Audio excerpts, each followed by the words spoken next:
The late summer sun hung low on the horizon, casting a golden haze over the manicured gardens outside the glass-paneled dining room. The table was set for three, a simple dinner, but the tension in the air made the room feel too crowded. Helen adjusted her napkin for the third time, her manicured fingers betraying her nerves. Across the table, her husband, Mark, scrolled through his phone, his brow furrowed in concentration. He didn't look up as she spoke. "Do you think he'll be much longer?"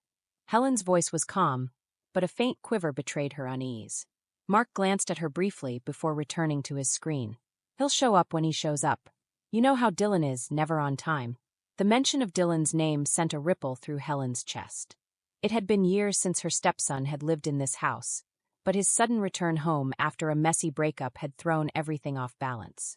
She'd tried to convince herself that his presence would be temporary, just a brief interlude before he got back on his feet. But when she heard the hum of his motorcycle in the driveway that afternoon, her chest had tightened with an inexplicable mix of dread and anticipation. The sound of footsteps echoed from the hallway, and Helen straightened instinctively, smoothing the fabric of her blouse. Dylan appeared in the doorway, his broad frame backlit by the fading sunlight. He carried an effortless confidence that filled the room as he stepped in, a faint smirk playing on his lips. "Sorry I'm late," he said, his voice deep and warm, though his eyes betrayed a flicker of something else as they briefly met Helen's. "Got caught up at the shop." Mark didn't bother looking up. "At least you're here. Sit. Eat." Dylan slid into the chair opposite Helen, his movements slow and deliberate. She felt his gaze on her, though she kept her eyes fixed on her plate, willing her hands to stay steady. "You look well," she said finally, her voice barely above a whisper. "Thanks," Dylan replied, his tone casual. "You do too." The simplicity of the exchange belied the current that seemed to run between them, an unspoken tension that neither acknowledged. Mark, oblivious, continued scrolling through his phone. Dinner passed in fragmented conversation. Dylan and Mark discussed the state of the local economy and the price of car parts while Helen kept her contributions brief, her mind elsewhere. Every now and then, Dylan's knee brushed against hers under the table, whether by accident or design, she couldn't tell. Each time, her breath hitched, and she had to remind herself to exhale. When the plates were cleared and Mark excused himself to take a call, the silence that followed felt deafening. Dylan leaned back in his chair, his eyes fixed on her in a way that made her feel both exposed and anchored. "You've redecorated," he said, gesturing vaguely to the room. "Looks nice." Helen smiled faintly, her fingers brushing against the pendant around her neck. "Your father thought it was time for an update. And you? Did you think it was time?" His question hung in the air, loaded with a weight she couldn't decipher. She met his gaze briefly before looking away. "It doesn't matter what I think." "Maybe it should," Dylan said softly. The sound of Mark's voice from the next room broke the moment, and Helen stood abruptly, gathering the empty glasses from the table. "I should check on dessert," she said, her tone clipped. Dylan didn't move as she walked past him into the kitchen. Her pulse raced, the blood rushing in her ears as she placed the glasses in the sink. She gripped the edge of the counter, taking a deep breath to steady herself. "Are you okay?" She turned sharply to find Dylan standing in the doorway, his arms crossed over his chest. His expression was unreadable, but his presence filled the small space like a storm cloud. "I'm fine," she said quickly, too quickly. "Why wouldn't I be?" Dylan stepped closer, his movements unhurried but deliberate. "You seem tense." "I'm not." Her voice was defensive, but the slight tremble gave her away. He stopped just short of invading her personal space, his gaze steady. "You don't have to pretend with me." The vulnerability in his tone caught her off guard, and for a moment, she forgot to breathe. His eyes searched hers, and she felt something crack open inside her, something she'd kept buried for far too long. She began, but the words died on her lips as Mark's voice rang out from the dining room. "Helen, are we having that pie or not?" She stepped back quickly, breaking the moment. "I should go," she said, her voice barely audible.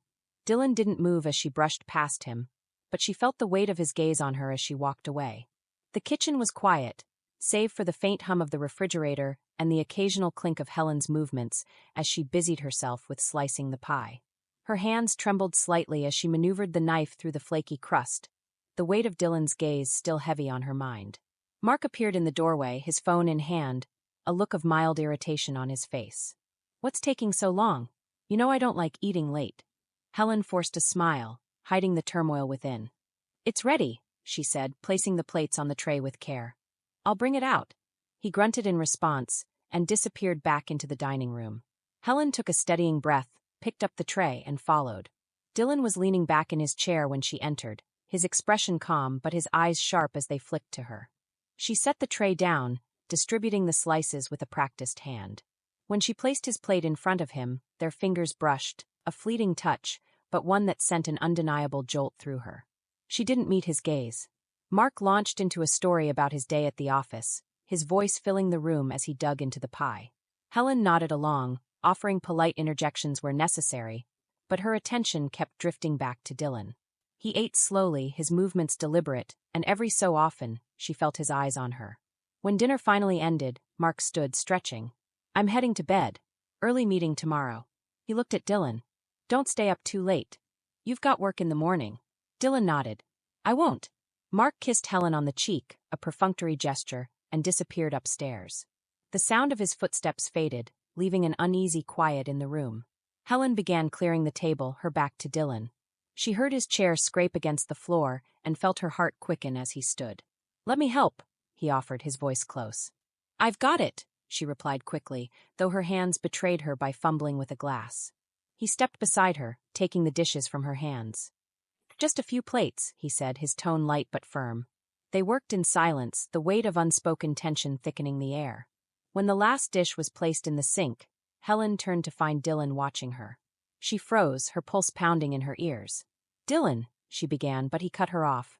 Do you ever wonder how things could have been different? He asked, his voice low but charged with emotion. What do you mean? Her throat felt dry, and she had to force the words out. If life had gone another way, he said, stepping closer. If choices hadn't been made. If circumstances were different. Her breath hitched as he closed the gap between them, his presence overwhelming. We can't think like that, she whispered, her voice trembling. Why not? He countered, his eyes searching hers. What's the harm in wondering? Helen took a step back, but her back hit the counter, trapping her. Because it doesn't change anything, she said, her voice firm despite the storm raging inside her. We are who we are. And this isn't right. Doesn't mean it isn't real, Dylan said, his voice barely above a whisper.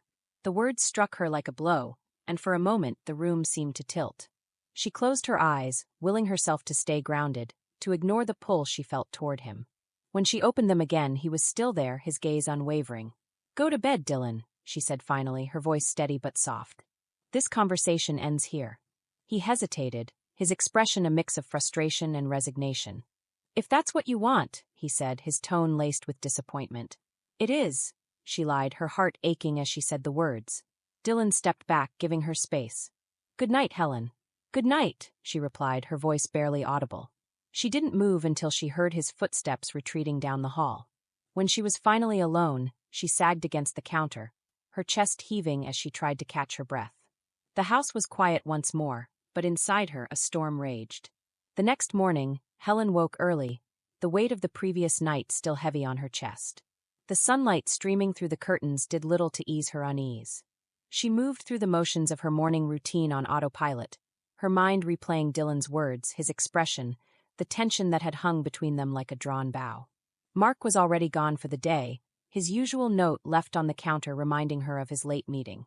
She stared at the scribbled message, her emotions a tangled knot of guilt and frustration. His absence, though familiar, seemed sharper now, a glaring reminder of the distance that had grown between them over the years. The sound of footsteps on the stairs snapped her out of her thoughts. Dylan appeared in the doorway, his hair tousled, wearing a simple t-shirt and jeans that somehow made him look both casual and composed. He froze when he saw her, his expression unreadable. Morning, he said finally, his voice tentative. Morning, she replied, busying herself with the coffee pot.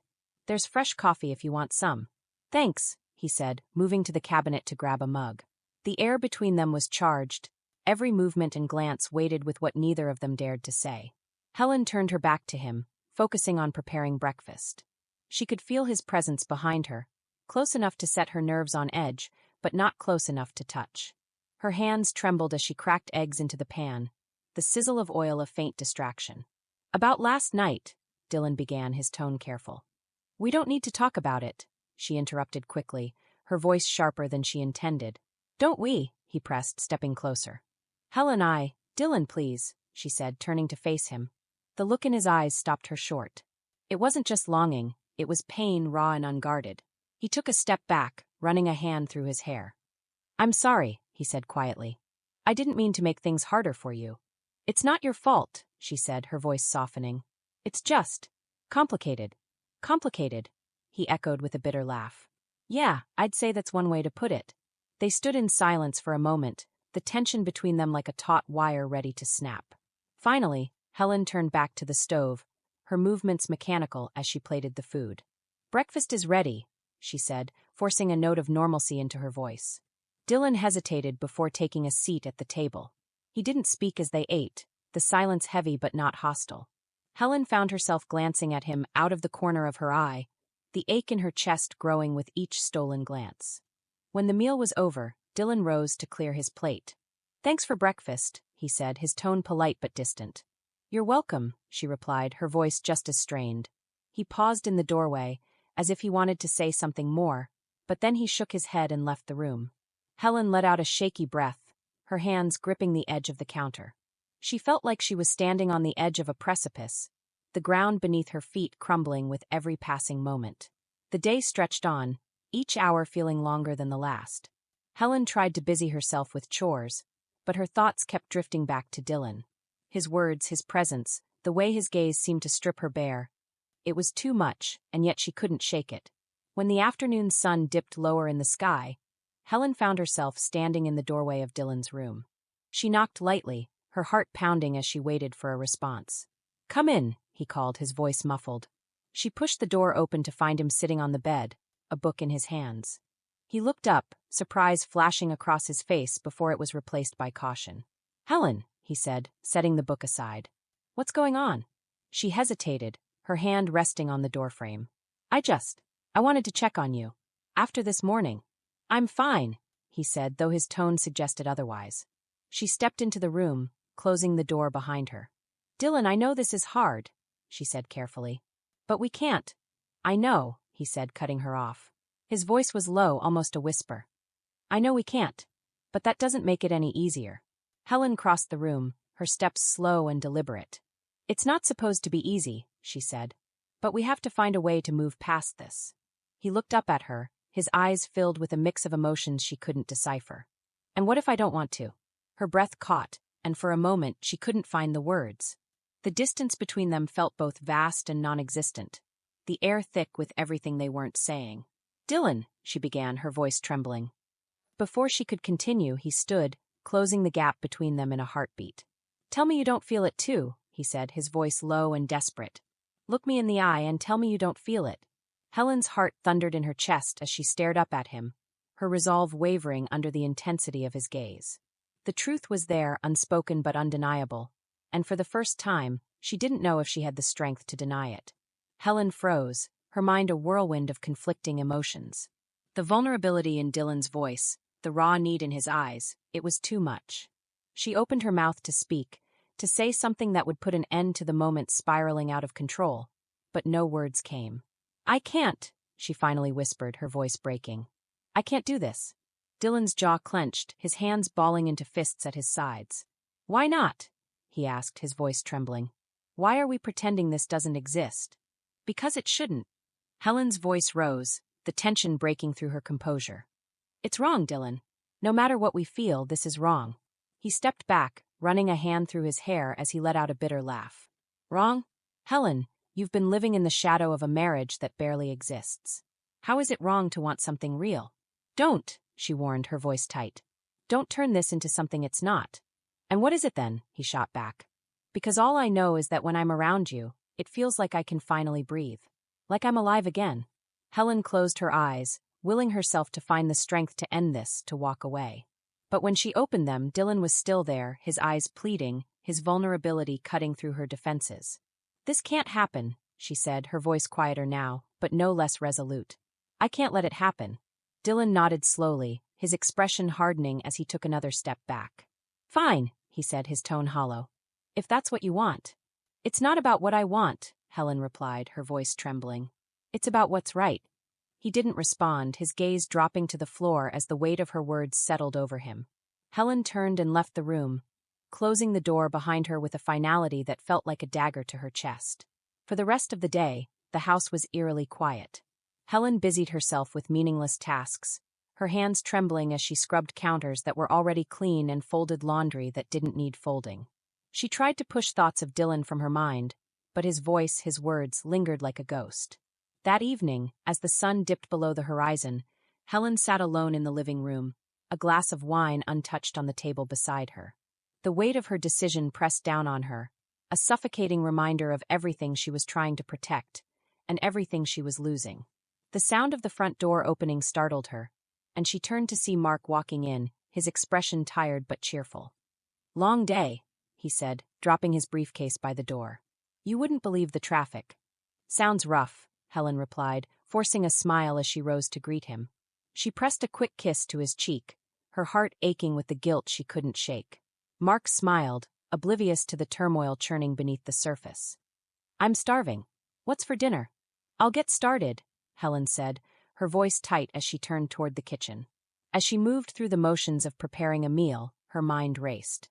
She knew she had to find a way to move forward, to put the tension with Dylan behind her.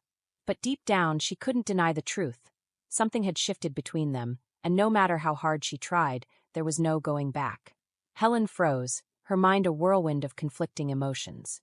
The vulnerability in Dylan's voice, the raw need in his eyes, it was too much. She opened her mouth to speak, to say something that would put an end to the moment spiraling out of control, but no words came. "I can't," she finally whispered, her voice breaking. "I can't do this." Dylan's jaw clenched, his hands balling into fists at his sides. "Why not?" he asked, his voice trembling. "Why are we pretending this doesn't exist?" "Because it shouldn't." Helen's voice rose, the tension breaking through her composure. "It's wrong, Dylan. No matter what we feel, this is wrong." He stepped back, running a hand through his hair as he let out a bitter laugh. "Wrong? Helen, you've been living in the shadow of a marriage that barely exists. How is it wrong to want something real?" "Don't," she warned, her voice tight. "Don't turn this into something it's not." "And what is it then?" he shot back. "Because all I know is that when I'm around you, it feels like I can finally breathe. Like I'm alive again." Helen closed her eyes, willing herself to find the strength to end this, to walk away. But when she opened them, Dylan was still there, his eyes pleading, his vulnerability cutting through her defenses. "This can't happen," she said, her voice quieter now, but no less resolute. "I can't let it happen."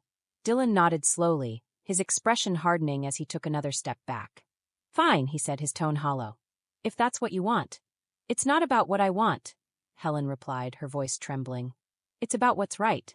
He didn't respond, his gaze dropping to the floor as the weight of her words settled over him. Helen turned and left the room, closing the door behind her with a finality that felt like a dagger to her chest.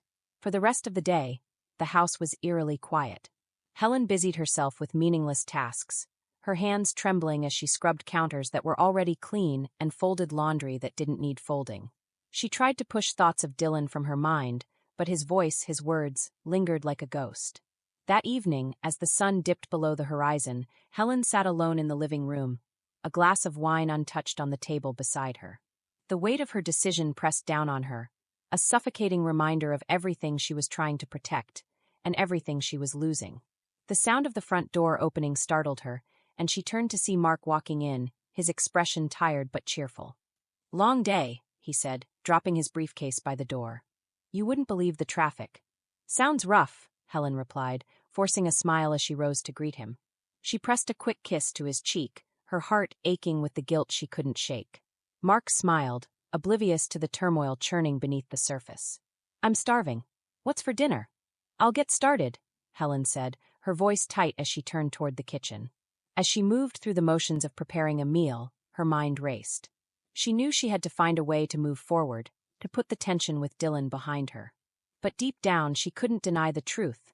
Something had shifted between them, and no matter how hard she tried, there was no going back. "You said, go ChatGPT said." ChatGPT, the tension lingered in the air like an unspoken confession, heavy and suffocating. Helen avoided Dylan for the next few days, sticking to the routine of her life with robotic precision. Mark didn't notice the strain, he was too wrapped up in his work, his attention flickering in and out like a faulty light bulb. Dylan, however, was harder to ignore. His presence in the house was a constant reminder of the storm brewing just beneath the surface. Every glance, every accidental brush of hands, felt like it could unravel the fragile thread Helen was clinging to. One evening, as the house settled into its usual quiet rhythm, Dylan appeared in the doorway of the kitchen where Helen was finishing the dishes. His expression was guarded, but his eyes betrayed the swirling emotions he was trying to contain. "We need to talk," he said, his voice steady but low. Helen froze, her hand tightening on the dishcloth. "I don't think there's anything left to say," she replied without turning around. "There's everything left to say," Dylan countered, stepping closer. "We can't keep pretending nothing's happened." She spun around, her frustration bubbling to the surface. "And what do you expect me to do, Dylan? Throw my marriage away? Blow up everything for this? For something real," he said, his voice rising. "You're not happy, Helen. I see it, even if Mark doesn't." "That's not your call to make," she snapped, her chest heaving as she tried to suppress the emotions threatening to consume her. "I made a commitment. I chose this life." "Did you choose it, or did it just happen?" Dylan shot back, his gaze piercing. "Because it looks to me like you've been trapped in a decision you made years ago." The words hit like a punch to the gut, and Helen's resolve faltered. She turned away, her fingers gripping the edge of the counter as she struggled to steady herself. "You don't understand," she whispered. "It's not that simple." "Then make me understand," Dylan said, his voice softening as he moved closer. "Talk to me. Be honest with me." She hesitated, the weight of his plea pressing down on her. "I can't," she finally said, her voice breaking. "Because if I do, I'm afraid of what it'll mean." Dylan reached out, his hand hovering near her arm. "Whatever it means, we'll face it. Together." His words hung in the air, a quiet offering that threatened to shatter the walls Helen had built around herself. She closed her eyes, willing herself to push him away, to end this before it went any further. But when she turned to face him, the look in his eyes stopped her cold. It wasn't just longing or desire, it was something deeper, something that terrified her because she felt it too. "I need time," she said, her voice trembling. Dylan nodded, his expression softening but no less determined. "Take all the time you need, but don't shut me out." With that, he turned and walked away, leaving Helen alone in the kitchen with nothing but the sound of the ticking clock and the rapid beating of her heart. The following days passed in a haze of forced normalcy. Helen threw herself into her routines, desperately trying to cling to the stability she had once taken for granted. She cooked, cleaned, and pretended everything was fine, but the tension within the house was suffocating. Dylan's presence was a constant reminder of the unspoken truths lingering just beneath the surface. One evening, Mark announced he'd be working late again, his voice muffled as he rifled through papers at the dining room table. Helen nodded absently, her thoughts elsewhere. She was keenly aware of Dylan in the living room, his gaze occasionally drifting toward her when he thought she wasn't looking. As the night wore on, the quiet of the house amplified Helen's restlessness. She moved from room to room, pretending to tidy up, until she found herself standing at the door of the study. Dylan was there, his back to her as he skimmed through a book on the shelf. "You're avoiding me," he said without turning, his tone steady but laced with an edge of frustration. Helen froze, her hand tightening on the doorframe. "I'm trying to keep things from getting worse." He turned then, his expression unreadable. "Worse for who? You, me, or Mark?" "Everyone," she replied sharply, though her voice wavered. Dylan stepped closer, his presence commanding the small space between them. "You can't keep running from this, Helen. You can't keep running from me." "I'm not running," she insisted, though the quiver in her voice betrayed her. "I'm trying to protect what little I have left." "And what about what you want?" he asked, his gaze intense. "What about your happiness?" Helen's breath hitched, and for a moment, she couldn't find the words to respond. Dylan stepped closer still, his voice softening. "You deserve to be happy, Helen. And if you can't find that with him, maybe it's time to stop pretending." Her eyes burned with unshed tears, the weight of his words cracking the fragile armor she had built around herself. "You don't understand," she whispered, her voice breaking. "It's not just about me. It's about everything we've built." "Built on what?" Dylan asked, his voice gentle but unyielding. "A foundation that's been crumbling for years." Helen shook her head, tears spilling over as she turned away. "I can't do this." But before she could retreat, Dylan reached out, his hand brushing her arm. The touch was light, almost hesitant, but it sent a jolt through her that she couldn't ignore. "You don't have to decide anything tonight," he said softly. "But stop lying to yourself. Stop lying to both of us." She pulled away, her heart pounding in her chest as she fled the room. Upstairs, she locked herself in the bathroom, gripping the edge of the sink as she stared at her reflection. Her cheeks were flushed, her eyes wide and filled with fear, and the truth she'd been avoiding stared back at her. She couldn't keep this up. Something had to give. The days following that charged encounter felt like walking a tightrope over an abyss. Helen avoided Dylan as much as possible, but the effort left her raw and on edge. Every glance, every accidental brush of hands in the kitchen, every lingering silence between them was fraught with tension. Mark remained oblivious, consumed by work and his growing ambitions. His late nights became more frequent, his presence in the household more like that of a guest than a partner. Helen should have felt relief, but instead, she found herself spiraling deeper into confusion and guilt. One evening, Helen sat at the dining table with a glass of wine, staring at the untouched plate of food in front of her. She felt the air shift before Dylan even entered the room. He stood in the doorway, his expression a mix of determination and hesitation. "You didn't eat," he said quietly, nodding toward the plate. "I'm not hungry," she replied, swirling the wine in her glass. The deep red liquid caught the light, a stark contrast to the storm brewing inside her. Dylan walked over and sat across from her. "You can't keep doing this, Helen." "Doing what?" she snapped, though the crack in her voice betrayed her anger as a shield. "Trying to live my life? Trying to keep this family from falling apart. Pretending," he said firmly. "Pretending this doesn't matter. Pretending I don't matter." Helen froze, her breath hitching as his words sliced through the facade she had clung to. "You don't understand," she whispered, her voice trembling. "This isn't just about you and me. There are consequences. There are." "What about what you want?" Dylan interrupted, his voice rising slightly before he softened. "What about what makes you happy? When was the last time you felt that?" She looked at him, her eyes glistening with unshed tears. "Happiness doesn't come into this equation. It's about doing what's right." "And is this right?" Dylan asked, leaning forward, his gaze searching hers. "Living like this? Trapped? Miserable?" Helen's lips parted, but no words came. She stared at him, torn between the undeniable truth in his words and the weight of her responsibilities. Dylan rose from his chair, circling the table until he stood beside her. "I'm not asking you to make a decision tonight," he said softly, his voice steady but laced with emotion. "But I'm not going to disappear, Helen. You need to know that." She turned away, her breath hitching as she struggled to rein in her emotions. "Please leave," she whispered. For a moment he didn't move. Then, with a nod, he walked out of the room, leaving her alone with her swirling thoughts and the echo of his words. Helen sat there long after he left, the house growing darker as the evening faded into night. The wine glass trembled in her hand, and for the first time, she allowed herself to acknowledge the storm she had been desperately trying to outrun. The breaking point came 2 weeks later. Mark was out of town on yet another business trip, and the house felt eerily quiet. Helen had planned a simple evening, cleaning, reading, and perhaps a long bath to calm her frayed nerves. But fate had other plans. She was standing at the kitchen sink, washing dishes, when she felt Dylan's presence behind her. He didn't speak, but she could feel the weight of his gaze. She turned slowly, the tension between them crackling like a live wire. "What do you want, Dylan?" she asked, her voice steady despite the turmoil in her chest. "You," he replied without hesitation, his tone raw and unguarded. "I want you." The simplicity of his words broke something inside her.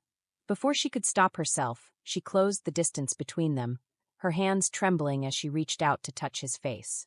He froze, his eyes searching hers for permission, for reassurance. And then, as if the floodgates had opened, they were kissing desperately, hungrily, as though the weight of their emotions could only be expressed through touch. It was messy and overwhelming, a collision of desire, guilt, and longing. But as quickly as it began, Helen pulled away, her chest heaving as she pressed a hand to her lips.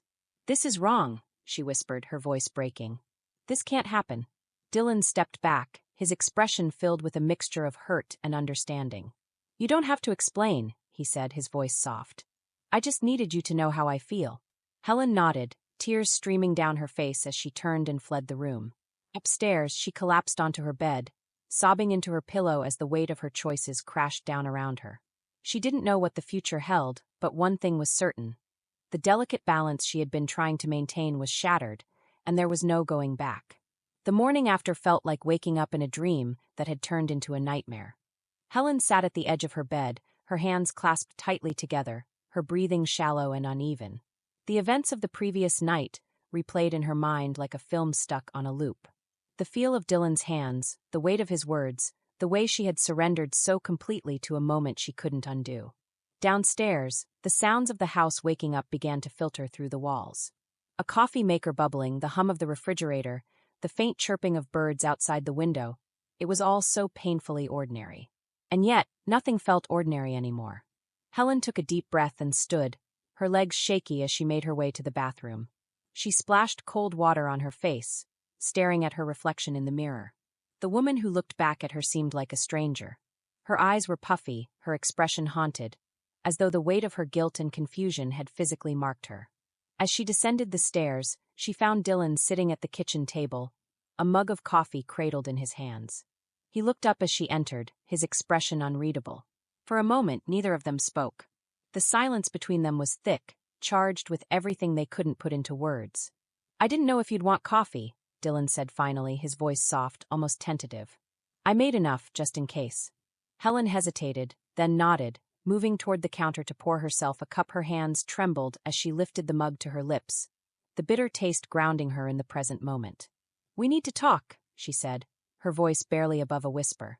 Dylan nodded, setting his mug down. "I know."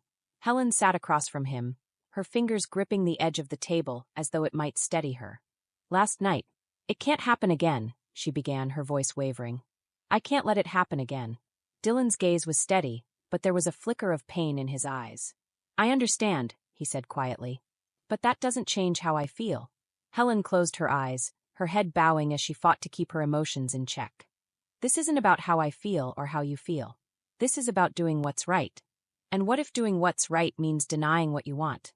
Dylan pressed, his tone more urgent now. "What if it means living a life that makes you miserable?" Helen opened her eyes, meeting his gaze with a mix of anger and desperation. "This isn't just about me, Dylan. This is about Mark. About this family. I can't destroy everything we've built." Dylan leaned forward, his hands resting on the table. "You're not destroying anything. Mark isn't here, Helen. He's never here. You've been holding this family together on your own for years. And where has that gotten you?" His words cut deep, hitting truths she didn't want to acknowledge. She shook her head, her voice breaking. "You don't understand. You're too young to understand." "I understand more than you think," Dylan countered, his voice firm. "I know what it feels like to want something so badly it scares you. And I know what it feels like to lose it because you were too afraid to fight for it." Helen pushed back her chair abruptly, standing as tears streamed down her face. "I can't do this, Dylan. I can't." She turned and fled the kitchen, her heart pounding in her chest. Upstairs, she shut herself in her room, sinking to the floor as sobs racked her body. She felt like she was unraveling, like the delicate balance she had tried so hard to maintain was crumbling before her eyes. The following days were a blur. Helen avoided Dylan as much as possible, throwing herself into her routine with a desperation that bordered on frantic. She cleaned, cooked, and busied herself with errands, anything to keep her mind occupied. But no matter how hard she tried, she couldn't escape the weight of her guilt, or the lingering pull of her feelings for Dylan. Mark's return from his trip only added to the tension. He was cheerful, oblivious, throwing himself into conversations about work and plans for the future. Helen smiled and nodded, playing the role of the supportive wife, but inside, she felt like she was drowning. One evening, as they sat in the living room watching television, Mark reached for her hand, his touch startling her. She looked at him, her heart sinking as she realized how distant she had become. "Are you okay?" Mark asked, his brow furrowing with concern. "You've seemed off lately." "I'm fine," Helen replied quickly, forcing a smile. "Just tired. It's been a busy week." Mark nodded, though his expression remained skeptical. "If something's bothering you, you can tell me." The words felt like a cruel irony, a reminder of everything she couldn't say. Helen squeezed his hand, her smile faltering. "I know." But as Mark turned his attention back to the television, Helen's mind wandered, her thoughts consumed by the secrets she carried. Secrets that felt heavier with each passing day. The nights became Helen's greatest enemy.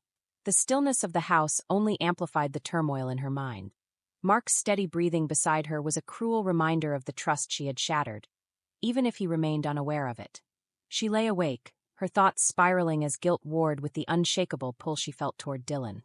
Dylan, for his part, kept his distance, though his presence was inescapable.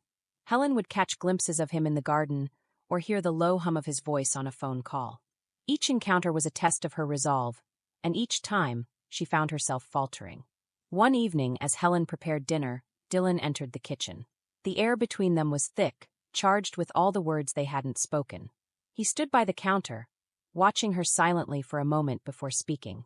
"Do you need help?" he asked, his tone neutral, careful.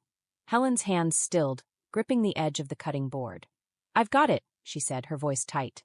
He nodded but didn't leave. Instead, he leaned against the counter, his eyes fixed on her. "I don't want to make things harder for you," he said after a long pause. "But avoiding each other isn't solving anything." Helen exhaled sharply, setting the knife down and turning to face him. "What do you want me to say, Dylan? That I regret what happened? Because I do. I regret every second of it." Dylan's jaw tightened, his eyes flashing with a mix of frustration and hurt. "Do you really?" he asked quietly. "Or do you just wish it hadn't happened because it's complicated?" Her silence was answer enough. He stepped closer, his voice softening. "Helen, I know this is messy, and I know it's wrong in so many ways. But I can't pretend it didn't mean anything. I won't." Helen looked away, her hands trembling. "It doesn't matter what it meant.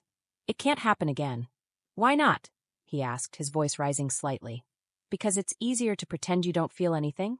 Because it's safer to keep living a lie." "Stop," she said sharply, her voice trembling. "You don't understand what you're asking of me." "I'm asking you to be honest," he said, stepping even closer. "With me. With yourself."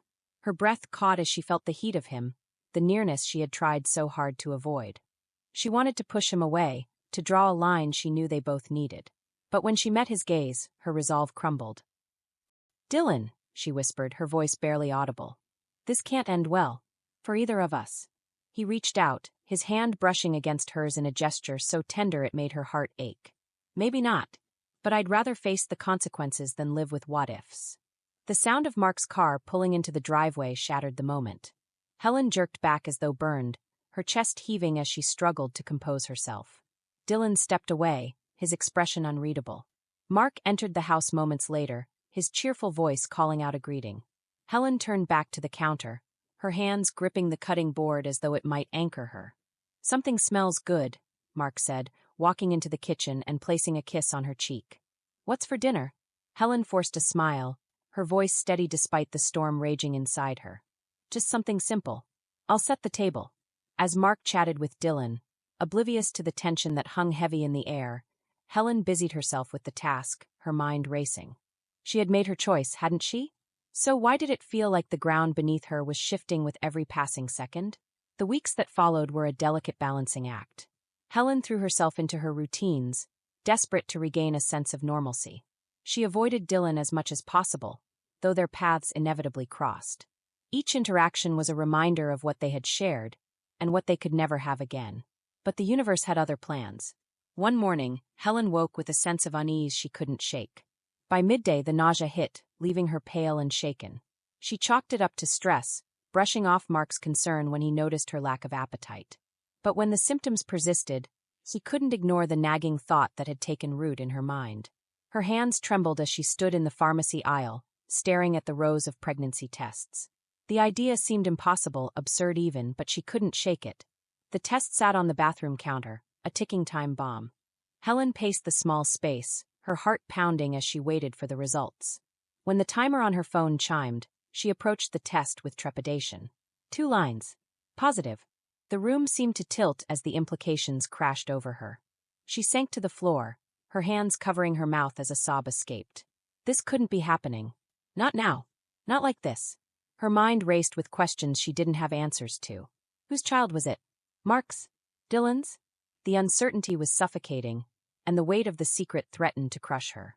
When Dylan knocked on her door later that day, she nearly didn't answer. But the look on his face, the concern, the quiet understanding, broke through her defenses. "Helen," he said softly, stepping inside. "What's going on?" She hesitated, her throat tight with emotion. The words caught, and she looked away, unable to meet his gaze. Dylan frowned, stepping closer. "Whatever it is, you don't have to go through it alone." Her resolve cracked, and the truth spilled out before she could stop it. "I'm pregnant." The silence that followed was deafening. Dylan's expression shifted, a mix of shock and something she couldn't quite name. "Is it?" He didn't finish the question, but the unspoken words hung heavily between them. I don't know, Helen admitted, her voice breaking. And I don't know what to do. Dylan stepped closer, his hand brushing against her arm. We'll figure it out. Whatever happens, we'll face it together. Helen looked at him, her tears blurring her vision. This could destroy everything. Or it could be a new beginning, Dylan said quietly, his gaze steady. It's up to us to decide. The gravity of his words settled over her, and for the first time, she allowed herself to consider the possibility. But the road ahead was uncertain, and the choices she faced felt impossible. The days that followed were a whirlwind of confusion and fear. Helen navigated her daily life with the weight of the pregnancy pressing on her shoulders. She hadn't told Mark yet, and every moment in his presence felt like walking a tightrope. Dylan, for his part, kept his distance, though his presence lingered in her mind, his words echoing in the quiet moments. One evening, Helen sat at the edge of her bed, the dim light of the lamp casting long shadows across the room. Mark was in the shower, his laughter muffled as he sang off-key to the radio. She watched her reflection in the mirror across from her, searching her own face for the strength she wasn't sure she possessed. When Mark emerged, towel slung over his shoulder, he paused, noticing her distant expression. You okay? He asked, his brow furrowed. Helen hesitated, her hands twisting in her lap. I'm fine, she lied, offering him a weak smile. Just tired. He crossed the room, pressing a kiss to the top of her head. You've been working too hard, he said, his tone light. Let me know if you need anything, okay? She nodded, unable to meet his eyes. As he disappeared down the hall, she felt the sting of guilt rise once more. She couldn't keep this secret forever, but the fear of what would happen when the truth came out was paralyzing. A week later, Dylan found her in the garden, her hands buried in the soil as she tended to the withering flowers. The air was crisp, carrying the scent of rain, and the sky above threatened a storm. Helen, he said softly, his voice startling her. She looked up, her breath catching at the sight of him. What are you doing out here? She asked, her tone sharper than she intended. I needed to talk to you, he said, stepping closer. You've been avoiding me. Helen wiped her hands on her jeans, standing to face him. Because I don't know what to say, Dylan. I don't even know how to feel. He searched her face, his own expression conflicted. You don't have to figure it out alone. I meant what I said, we'll handle this together. She shook her head, her voice trembling. This isn't just about us. Mark, he doesn't deserve this. Dylan's jaw tightened, his frustration bubbling to the surface. No, he doesn't. But that doesn't change what's happening. Pretending it's not real won't make it go away. I'm not pretending, she snapped, tears welling in her eyes. I'm trying to protect my family. And what about you? Dylan asked, his tone softening. Who's protecting you? Helen looked away, her throat tight. I don't know, she admitted, her voice breaking. I don't know how to protect myself from this. Dylan reached out, his hand resting lightly on her arm. You don't have to, he said quietly. You don't have to do this alone, Helen. For a moment, the weight of his words made her feel like she could breathe again. But the moment was fleeting, shattered by the sound of Mark's voice calling from the house. Helen, you out here? Her eyes widened, and she stepped back from Dylan, her heart pounding. I have to go, she whispered, her voice laced with panic. Dylan nodded, his expression unreadable. We'll talk later. Helen hurried toward the house, her hands shaking as she wiped her eyes. Mark stood at the back door, his smile fading when he saw her face. Hey, what's wrong? He asked, his concern immediate. Nothing, she said quickly, forcing a smile. Just allergies. The garden's a mess. Mark studied her for a moment, his brow furrowed, but he didn't press. Come inside, he said, his tone gentle. Dinner's almost ready. As she followed him into the house, Helen felt the walls closing in around her.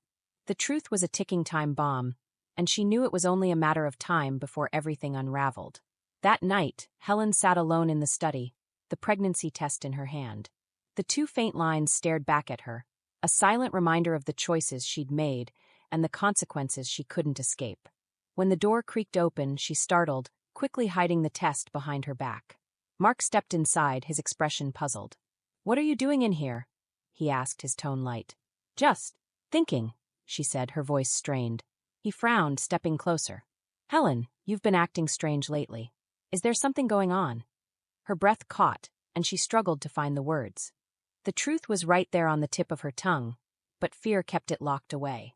I'm fine, she said finally, her voice barely above a whisper. Mark reached for her hand, his touch warm and steady. You know you can tell me anything, right? Tears welled in her eyes and she nodded, unable to speak.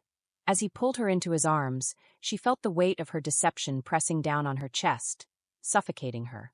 The truth was coming, whether she was ready for it or not. And when it did, there would be no turning back. The following days blurred into a haze of tension and avoidance. Helen moved through her routines like a ghost, her mind a tangle of guilt, fear, and confusion.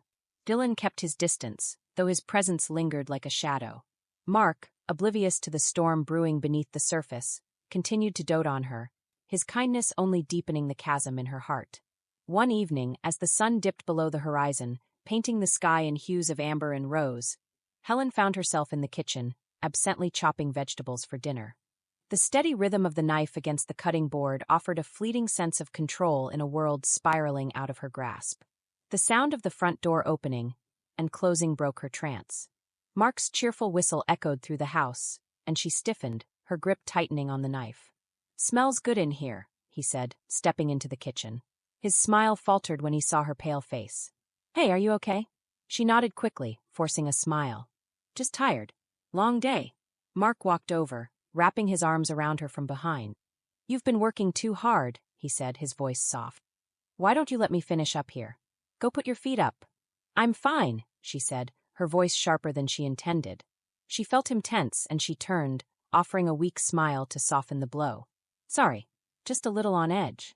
Mark studied her for a moment, concern etched into his features. "If something's wrong, you can tell me." Her throat tightened, and she turned back to the cutting board, focusing on the rhythm of the knife. "Nothing's wrong." Mark didn't press, but his silence spoke volumes. He kissed her temple and left the kitchen, leaving her alone with her swirling thoughts. That night, Helen lay awake in bed, staring at the ceiling. Mark's steady breathing beside her was a reminder of everything she stood to lose. The weight of her secret was unbearable, and the thought of carrying it alone was suffocating. The next morning, as sunlight filtered through the curtains, she made a decision. She couldn't keep running from the truth. It was time to confront Dylan and figure out what to do next. Helen found Dylan in the garage, working on his motorcycle. The smell of oil and grease filled the air, and the faint hum of the radio played in the background. He looked up when she entered, his expression guarded. "We need to talk," she said, her voice steady despite the tremor in her hands. Dylan wiped his hands on a rag, his gaze meeting hers. "I figured this was coming." She hesitated, the words catching in her throat. "I can't keep doing this. Pretending everything's fine. It's not fair to Mark. It's not fair to any of us." Dylan nodded slowly, leaning against the workbench. "So what do you want to do?" Helen swallowed hard, her heart pounding in her chest. "I don't know, but I can't keep living like this." His jaw tightened, and he crossed his arms over his chest. "Do you want to tell him?" Her stomach turned at the thought. "I don't know if I can. It would destroy him." Dylan stepped closer, his voice soft but firm. "Helen, the truth always comes out. Whether you tell him now or he finds out later, it's going to hurt. But keeping it hidden is only going to make it worse." Tears welled in her eyes, and she looked away, her shoulders shaking. "I don't know what to do," she whispered. Dylan reached out, his hand resting lightly on her arm. "Whatever you decide, I'll be here. We'll figure it out together." His words were a lifeline, but they also deepened the ache in her chest. She nodded, wiping her eyes. "I just need time to think." As she left the garage, her heart heavy with uncertainty, she knew one thing for sure: time was running out, and the choices she made in the coming days would change everything. The tension in the house became a living thing, palpable and suffocating. Helen spent her days avoiding both Mark and Dylan, retreating into herself as she wrestled with the impossible decision looming over her. Every shared meal, every passing glance, felt like a performance she could barely sustain. Dylan, for his part, kept his distance but didn't leave. His presence in the house was a constant reminder of what they'd done, and yet Helen found herself drawn to him in ways she couldn't control. She hated herself for it, for the feelings she couldn't seem to bury, no matter how hard she tried. Mark, oblivious to the growing storm, was busy planning their anniversary. Helen had nearly forgotten it was coming, the idea of celebrating their marriage feeling like a cruel irony. One evening, as they sat on the couch, Mark leaned over, a hopeful smile on his face. "I've been thinking," he began, his voice warm. "It's been a while since we've done something just the two of us. How about a weekend getaway?" Helen's stomach turned, her guilt clawing at her. "A getaway?" she echoed, her voice thinner than she intended. "Yeah," Mark said, his enthusiasm unshaken. There's this little cabin near the lake we used to go to before Dylan moved in. I thought it might be nice to get back to that. Just you and me. Helen forced a smile, her heart pounding in her chest. That sounds nice. Mark's face lit up, and he reached for her hand, squeezing it gently. I'll make all the arrangements. You just have to pack. As he launched into details about the trip, Helen's thoughts spiraled. A weekend away with Mark would give her time to think, but the weight of her secret felt unbearable. Could she really keep it hidden? And if she couldn't, was she ready to face the fallout? The morning of the trip arrived, and Helen moved through the motions of packing as if in a dream. Mark was his usual cheerful self, humming as he loaded the car. Dylan lingered in the kitchen, his expression unreadable as he watched Helen prepare to leave. Are you sure about this? He asked quietly when Mark was out of earshot. Helen hesitated, her hands gripping the counter. I don't know, she admitted. But I have to try. Dylan nodded, his jaw tightening. If you need me. If anything happens, you know where I'll be. Helen nodded, unable to meet his gaze. She grabbed her bag and headed for the door, her heart heavy with the weight of what she was leaving behind. The drive to the cabin was quiet, the silence between Helen and Mark stretching long and thin. She stared out the window, the passing scenery blurring as her thoughts churned. Mark reached over at one point, his hand resting on her knee. You've been quiet, he said gently. Everything okay? Helen forced a smile, nodding. Just tired. He squeezed her knee, his touch warm and familiar. This weekend will be good for us, he said, his optimism like a knife to her chest. We need this. She nodded again, unable to find the words to respond. The cabin was just as she remembered, quaint and secluded, surrounded by towering trees and the soft murmur of the lake. Mark carried their bags inside, his excitement contagious as he pointed out small details that hadn't changed. Helen tried to match his energy, but her smiles felt brittle, her laughter hollow. As the first evening unfolded, the weight of her secret pressed down on her, making it hard to breathe. After dinner, they sat by the fire, the crackling flames filling the silence between them. Mark reached for her hand, his thumb brushing over her knuckles. I've missed this, he said softly. Just you and me. Helen's chest tightened, and she looked away, her eyes burning. Me too, she whispered, the words tasting like ash. Mark leaned closer, his voice tender. I know things haven't been perfect lately. I've been working a lot, and maybe I haven't been as present as I should have. But I love you, Helen. And I'm willing to do whatever it takes to make us stronger. The sincerity in his voice broke something inside her. Tears spilled down her cheeks before she could stop them, and Mark's expression shifted to concern. Helen, he asked, his hand cupping her face. What's wrong? She shook her head, her body trembling. I'm sorry, she choked out. I'm so sorry. Mark's brow furrowed, and he pulled her closer, his arms wrapping around her. Hey, it's okay, he said, his voice soothing. Whatever it is, we'll get through it. Together. But as Helen clung to him, her tears soaking his shirt, she knew the truth was a tide that couldn't be held back. It would come crashing down, no matter how much she tried to hold it in. And when it did, everything would change. The fire crackled softly, its warm glow dancing across the walls of the cabin. Mark held Helen tightly, his grip firm yet gentle, his steady heartbeat a stark contrast to the chaos swirling within her. The weight of her secret felt insurmountable, a dark cloud pressing against her chest, stealing the air from her lungs. I need to tell you something, Helen finally whispered, her voice trembling. Her throat tightened around the words, her tears still flowing freely. Mark pulled back slightly, his hands resting on her shoulders as he searched her face. Helen, he said, his tone laced with concern and confusion. Whatever it is, you can tell me. You don't have to carry this alone. Her stomach churned as she met his gaze, the love and worry in his eyes only deepening her guilt. She took a shaky breath, her hands twisting in her lap. I made a mistake, she began, her voice breaking. Mark's brows knit together, his grip on her shoulders tightening slightly. What kind of mistake? He asked, his tone cautious, careful. Helen's heart pounded in her chest, her pulse roaring in her ears. I was weak, she said, the words tumbling out in a rush.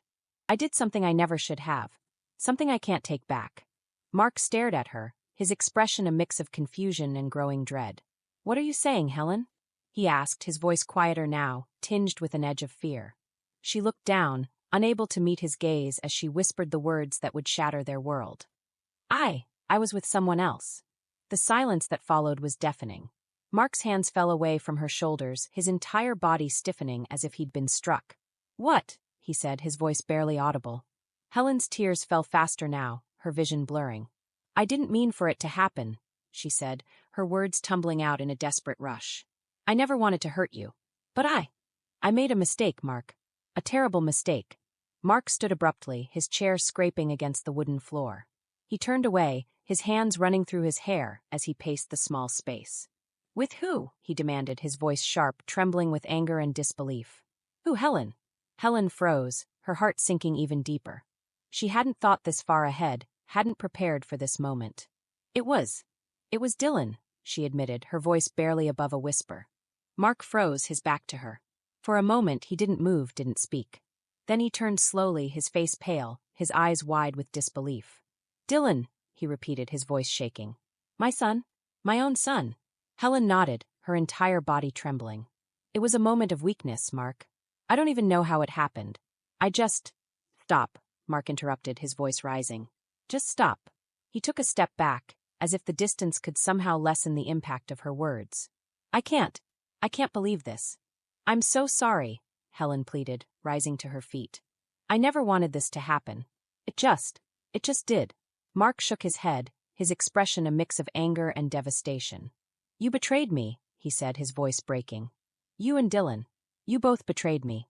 Helen took a step closer, reaching out to him, but he recoiled. Mark, please, she begged. It was a mistake. A terrible, awful mistake. But I love you. I love you so much, and I want to fix this. Mark let out a bitter laugh, the sound hollow and broken. Fix this? He repeated. How do you fix something like this, Helen? How do you fix this? She didn't have an answer. All she could do was stand there, tears streaming down her face, as the man she loved looked at her with a mixture of heartbreak and fury. The air between them was heavy, suffocating, the crackling of the fire the only sound in the room. Finally, Mark turned away, his shoulders slumping as if the weight of her confession had broken something inside him. I need some air, he said, his voice flat. Mark, please, Helen began, but he cut her off with a sharp gesture. Don't, he said, his voice trembling. Just don't. He grabbed his coat and left the cabin, the door slamming shut behind him. Helen sank back into the chair, her sobs breaking the silence once more. The fire continued to burn, its warmth doing nothing to ease the cold that had settled deep within her. Helen sat frozen in the chair long after Mark had stormed out. The fire crackled and popped, its light casting flickering shadows on the walls. She stared at the flames, her mind racing through the events that had brought her to this moment. Each memory felt like a knife, sharp and cutting, leaving her breathless with regret. The cabin was suffocating in its silence. She thought of Mark out in the cold, his anger and heartbreak swirling in the darkness. She knew she couldn't fix what she'd done, not with words, not with apologies. She also knew she couldn't leave it like this. Not without trying. With trembling hands, Helen grabbed her coat and stepped outside. The air was biting, the chill sinking deep into her bones as she scanned the surrounding woods. The moon hung low in the sky, its light illuminating the frost-covered ground. Mark, she called out, her voice shaky and raw. There was no response, only the rustle of leaves as the wind picked up. Helen wrapped her coat tighter around herself and began walking, her boots crunching on the frozen earth. She didn't know where she was going, only that she couldn't stay still. Not when everything was unraveling. The memories came unbidden as she walked. Dylan's smile, his laughter, the way he'd looked at her that night when the line between right and wrong had blurred. She'd been weak, vulnerable in a way she hadn't wanted to admit. And Dylan, he'd been there, offering comfort when she'd felt utterly alone. But it was no excuse. None of it was. Helen. The voice stopped her in her tracks. She turned quickly, her breath visible in the cold night air. Mark stood a few feet away, his silhouette sharp against the backdrop of trees. His hands were shoved deep into his coat pockets, his face shadowed but unmistakably pained. I didn't think you'd follow me, he said, his voice flat. I couldn't just sit there, Helen replied, taking a tentative step toward him. Mark, Don't, he interrupted sharply, holding up a hand. Don't say you're sorry again. I can't hear it right now. She stopped, her arms wrapping around herself for warmth. Then let me explain. Explain? Mark let out a bitter laugh, shaking his head. What's there to explain, Helen? You slept with my son. My son. Do you have any idea what that does to a person? To a marriage? I know it's unforgivable, she said, her voice trembling. I know I broke something in you, something in us, that might never be fixed. But I need you to know that it wasn't about you, Mark. It was never about you. He scoffed, his breath visible in the cold. So what was it about then? Huh, tell me. Helen hesitated, her throat tightening. It was about me, she admitted. About how lost I felt. About how disconnected I'd become from you, from myself, from everything. And Dylan. He was there. He made me feel seen. Mark's jaw tightened, his eyes narrowing. Seen, he repeated, his tone laced with disbelief. You needed to feel seen, so you went to him? You couldn't come to me. I didn't know how, she said, her voice breaking. And that's on me. I let the distance between us grow until it felt insurmountable. But Mark, I never stopped loving you. Even in my worst moments, I never stopped. He was silent for a long time, his gaze fixed on the ground. When he finally looked up, his eyes were filled with a pain that cut straight through her. I don't know if I can believe that, he said quietly. The words hit her like a blow, but she didn't falter. Then let me prove it, she said, her voice firm despite her tears. Let me prove to you that I'm willing to fight for us. That I'm willing to do whatever it takes to make this right. Mark laughed again, but this time it was softer, almost defeated. Make this right, he echoed. How do you make something like this right, Helen? Tell me, because I honestly don't see a way. She stepped closer, her eyes pleading. I don't have all the answers, Mark. But I know that if we walk away now, we'll lose everything. And I can't accept that. I won't. His shoulders slumped, the weight of the moment pressing down on him. He looked at her for a long time, his expression unreadable. Then finally he sighed. I need time, he said, his voice barely above a whisper. I need time to process this, to figure out if there's even a way forward. Helen nodded, her tears falling freely now. Take all the time you need, she said. Just don't shut me out completely. Please. Mark didn't respond. Instead, he turned and began walking back toward the cabin, his footsteps heavy on the frozen ground. Helen watched him go, her heart aching with every step he took. She had no idea what the future held, but she knew one thing for certain. She wasn't giving up. Not yet. Not ever. Helen stood frozen in the icy grip of the forest, watching Mark disappear into the shadows of the trees. The wind howled around her, biting at her exposed skin and tangling her hair. She could feel the weight of his anguish in every heavy step he took back toward the cabin. Her heart ached, but she forced herself to move, her legs carrying her toward the only light in the encroaching darkness, the faint, flickering glow from the cabin windows. Inside, the warmth was suffocating, a stark contrast to the cold emptiness that seemed to fill her chest. Mark was seated at the kitchen table, his head in his hands, the bottle of whiskey they'd brought along open and half-empty beside him. The sight of him, broken and vulnerable, twisted something deep inside her. Mark, she said softly, stepping cautiously into the room. He didn't look up, his fingers gripping his hair tightly. I don't want to talk right now, Helen. You don't have to, she said, her voice trembling. But I need to say something. He let out a bitter laugh, finally lifting his head to meet her gaze. His eyes were bloodshot, rimmed with exhaustion and pain. Another explanation? Another apology? Spare me. No, she said, shaking her head. Not an explanation. Not an apology. Just the truth. Mark leaned back in his chair, his arms crossing over his chest. The truth, he echoed. Fine. Go ahead. Let's hear it. Helen took a deep breath, her hands clutching the back of a nearby chair for support. I made a mistake, a terrible, unforgivable mistake. I let my loneliness and my insecurities cloud my judgment. But Mark, it was never about Dylan. It was never about wanting him. It was about escaping. Escaping the person I'd become, the life I felt trapped in. He flinched at her words, his jaw tightening. And you thought sleeping with my son was the way to escape? No, she said quickly, her voice breaking. I wasn't thinking at all. I was lost, Mark. And I let my weakness hurt the one person who means more to me than anything. Do you even hear yourself? He asked, his voice rising. You keep saying it wasn't about him, but that doesn't erase what happened. That doesn't make it any less of a betrayal. I know, she said, tears streaming down her face. I know it doesn't. And I don't expect you to forgive me, not now, maybe not ever. But I need you to know that I'm not giving up on us. I can't. Mark stared at her for a long moment, his expression unreadable. Then he pushed his chair back abruptly, the legs scraping against the floor. You say you're not giving up, he said, his tone bitter. But what if I already have? What if I can't look at you without seeing him? Without seeing what you did? Helen's knees buckled, and she sank into the chair she'd been holding on to. Please, Mark, she whispered. Don't say that. Don't say we're already over. He turned away from her, his hands gripping the edge of the counter. I don't know, Helen. I don't know what's left of us. And I don't know if I want to find out. The silence that followed was unbearable. Helen felt like she was drowning, the weight of her actions pulling her under. But even as despair threatened to consume her, she refused to let go. Then let me try, she said, her voice steady despite the tears. Let me prove to you that I can be better, that we can be better. Mark didn't respond, his back still turned to her. She wanted to reach out to close the distance between them, but she knew better. Instead, she stood slowly, her legs trembling beneath her.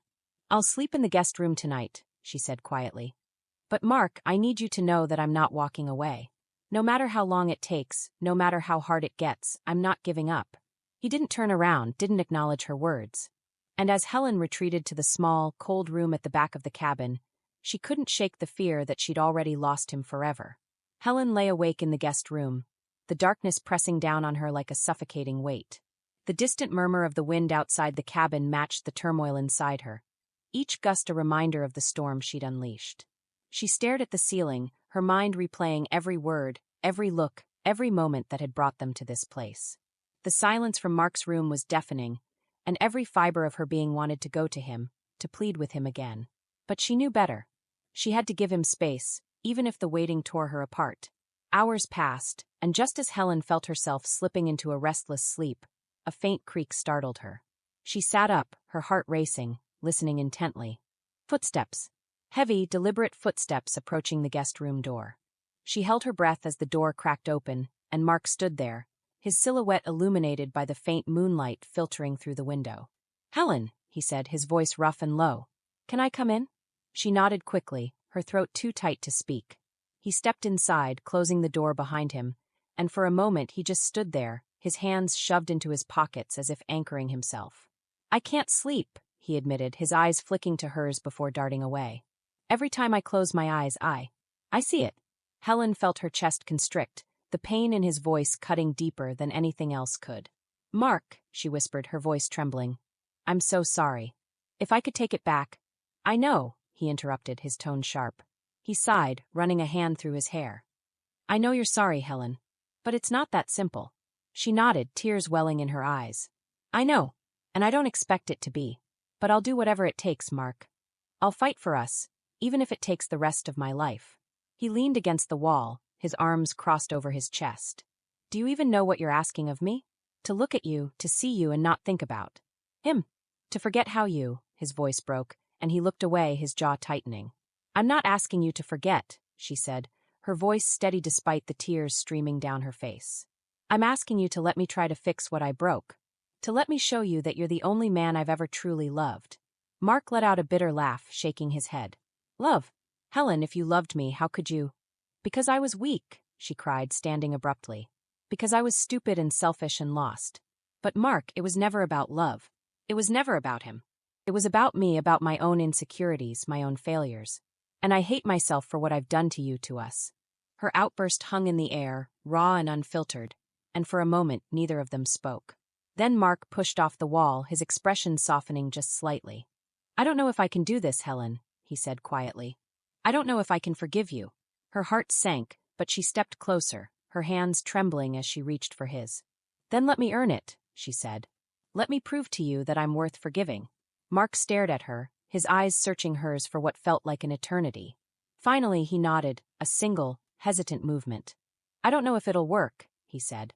But I'll try. Relief and anguish collided within her, and she squeezed his hands tightly. That's all I ask, she said. Just try. They stood there, the fragile promise between them like a flickering candle in the darkness. It wasn't much, but it was enough for now. Enough to hold on to, even as the storm raged around them. Helen couldn't sleep. Mark's hesitant agreement to try had given her a faint glimmer of hope, but it was fleeting. The space between them felt cavernous, a reminder that healing was not linear nor guaranteed. She sat on the edge of the bed in the guest room, her head in her hands, tears streaming silently down her face. Memories flooded her mind, moments of laughter, intimacy, and connection with Mark. These weren't just memories of a relationship, but of a partnership, one she had shattered with a single, selfish decision. The guilt consumed her, weighing down every breath, every thought. The knock on the door startled her. It was soft, hesitant, and her heart leaped, though she tried to temper the hope rising within her. Wiping her face quickly, She stood and opened the door to find Mark standing there, his expression unreadable. "I couldn't stay in there," he said simply, gesturing vaguely toward the master bedroom. The bed felt wrong, empty. Helen stepped aside, allowing him to enter. He paced the small room, his hands gripping the back of his neck as he wrestled with whatever thoughts were tearing at him. "I can't stop thinking about it," he admitted after a long silence. "About what you did. About what it means for us." She swallowed hard, her voice barely above a whisper. "I understand. And I'll do anything to help us move past it." He turned to her, his expression raw, almost desperate. "How do you expect me to move past the image of you with him, Helen? It's burned into my mind, and I hate it. I hate that I can't stop picturing it." The anguish in his voice broke her heart all over again. "I don't expect you to forget, Mark. I don't. But I need you to remember us too. The life we've built, the love we've shared. I need you to fight for that, even if it feels impossible right now." He ran a hand through his hair, his shoulders slumping. "I want to, Helen. God, I want to. But every time I look at you, I feel like I don't know you anymore." Her knees buckled, and she sank onto the bed, burying her face in her hands. "I know," she choked out. "And that's what kills me. Because I know I've destroyed the trust we had. I don't even know if I deserve a chance to rebuild it." Mark sat down in the chair across from her, his elbows resting on his knees as he studied her. "Why?" he asked suddenly, his tone low but firm. "Why did you do it?" The question hung in the air, heavy and sharp.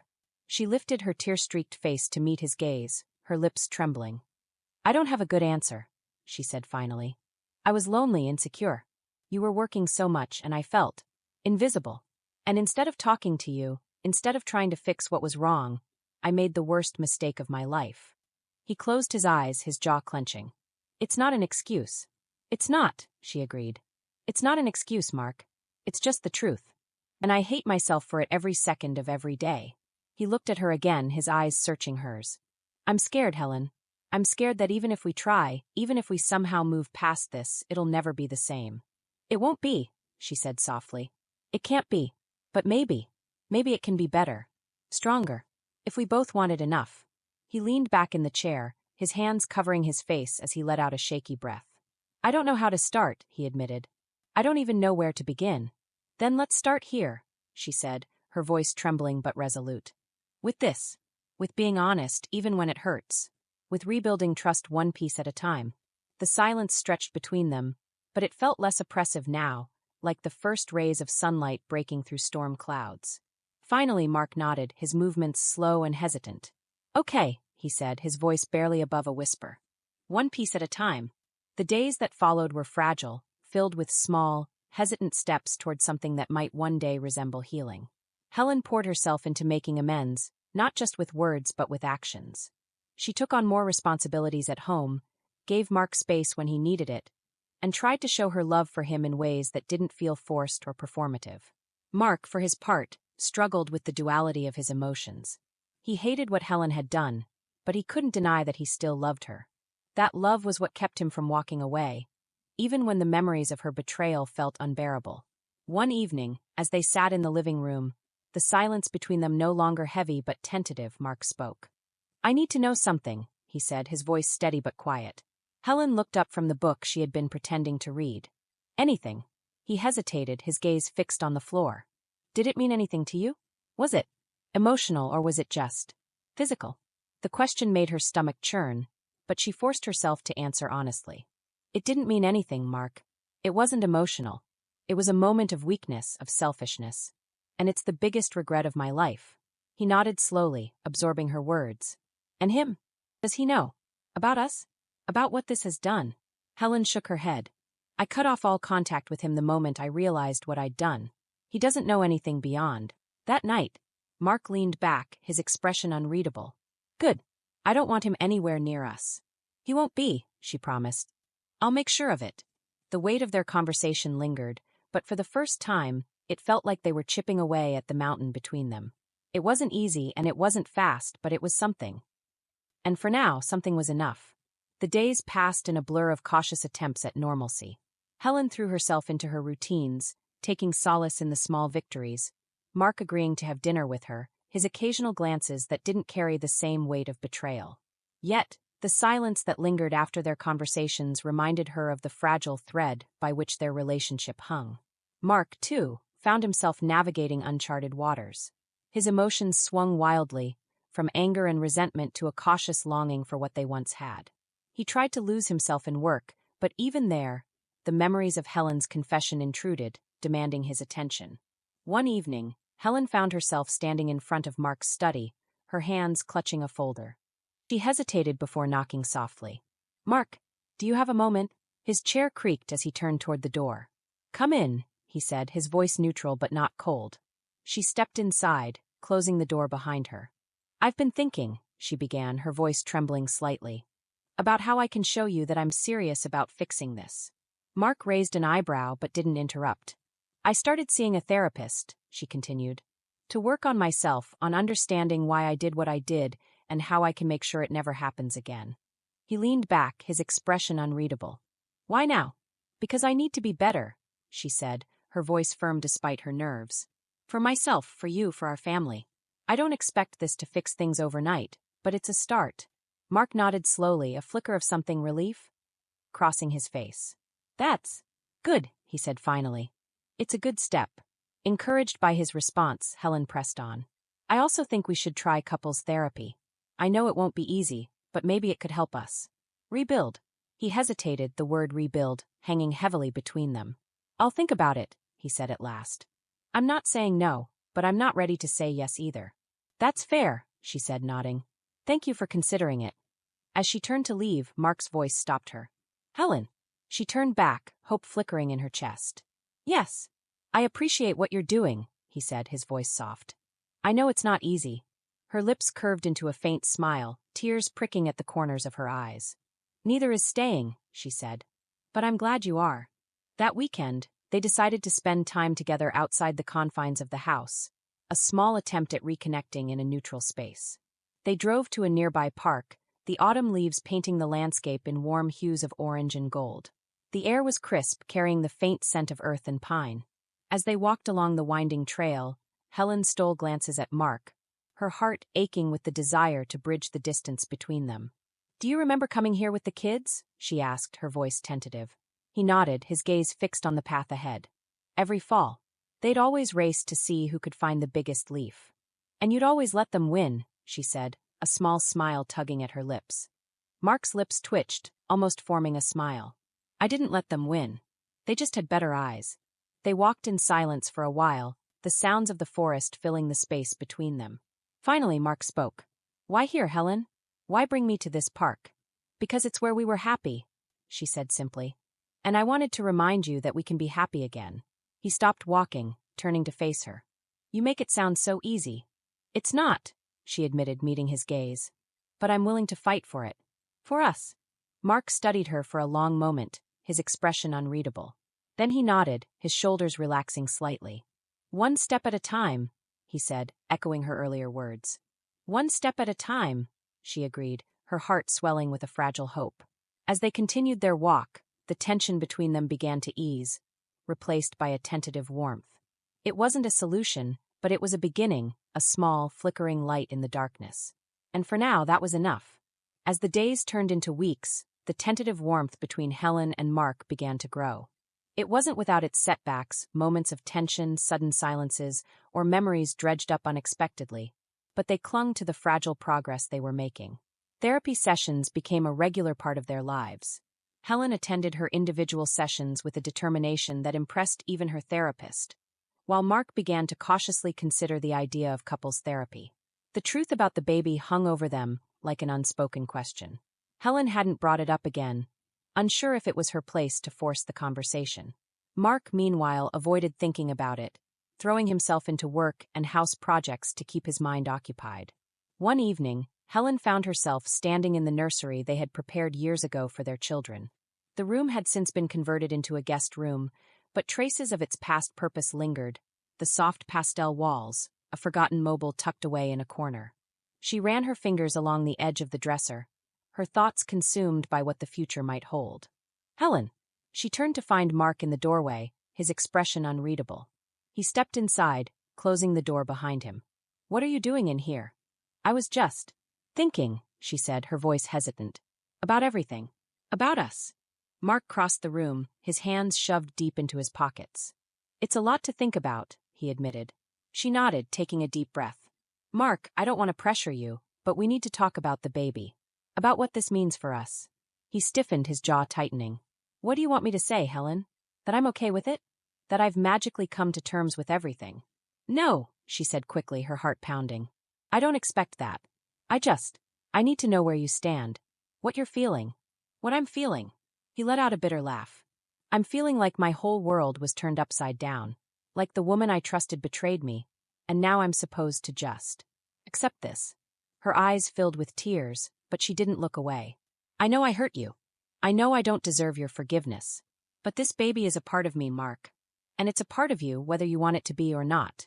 His gaze softened, the anger in his eyes replaced by a flicker of something else, uncertainty perhaps. He exhaled slowly, running a hand through his hair. I don't know how to do this, Helen. I don't know how to be okay with it. You don't have to be okay with it, she said gently. Not yet. But maybe. Maybe you can let yourself feel something for it. Just a little. Mark hesitated, his hands clenching and unclenching at his sides. Finally, he nodded, his voice barely above a whisper. I'll try. Helen stepped closer, her heart aching at the vulnerability in his expression. That's all I'm asking. They stood in silence for a long moment, the weight of their shared pain and hope pressing down on them. Finally, Mark reached out, his hand brushing against her arm. It was a small gesture, but it carried a world of meaning. Let's take it one day at a time, he said. Helen nodded, tears spilling over as she whispered, one day at a time.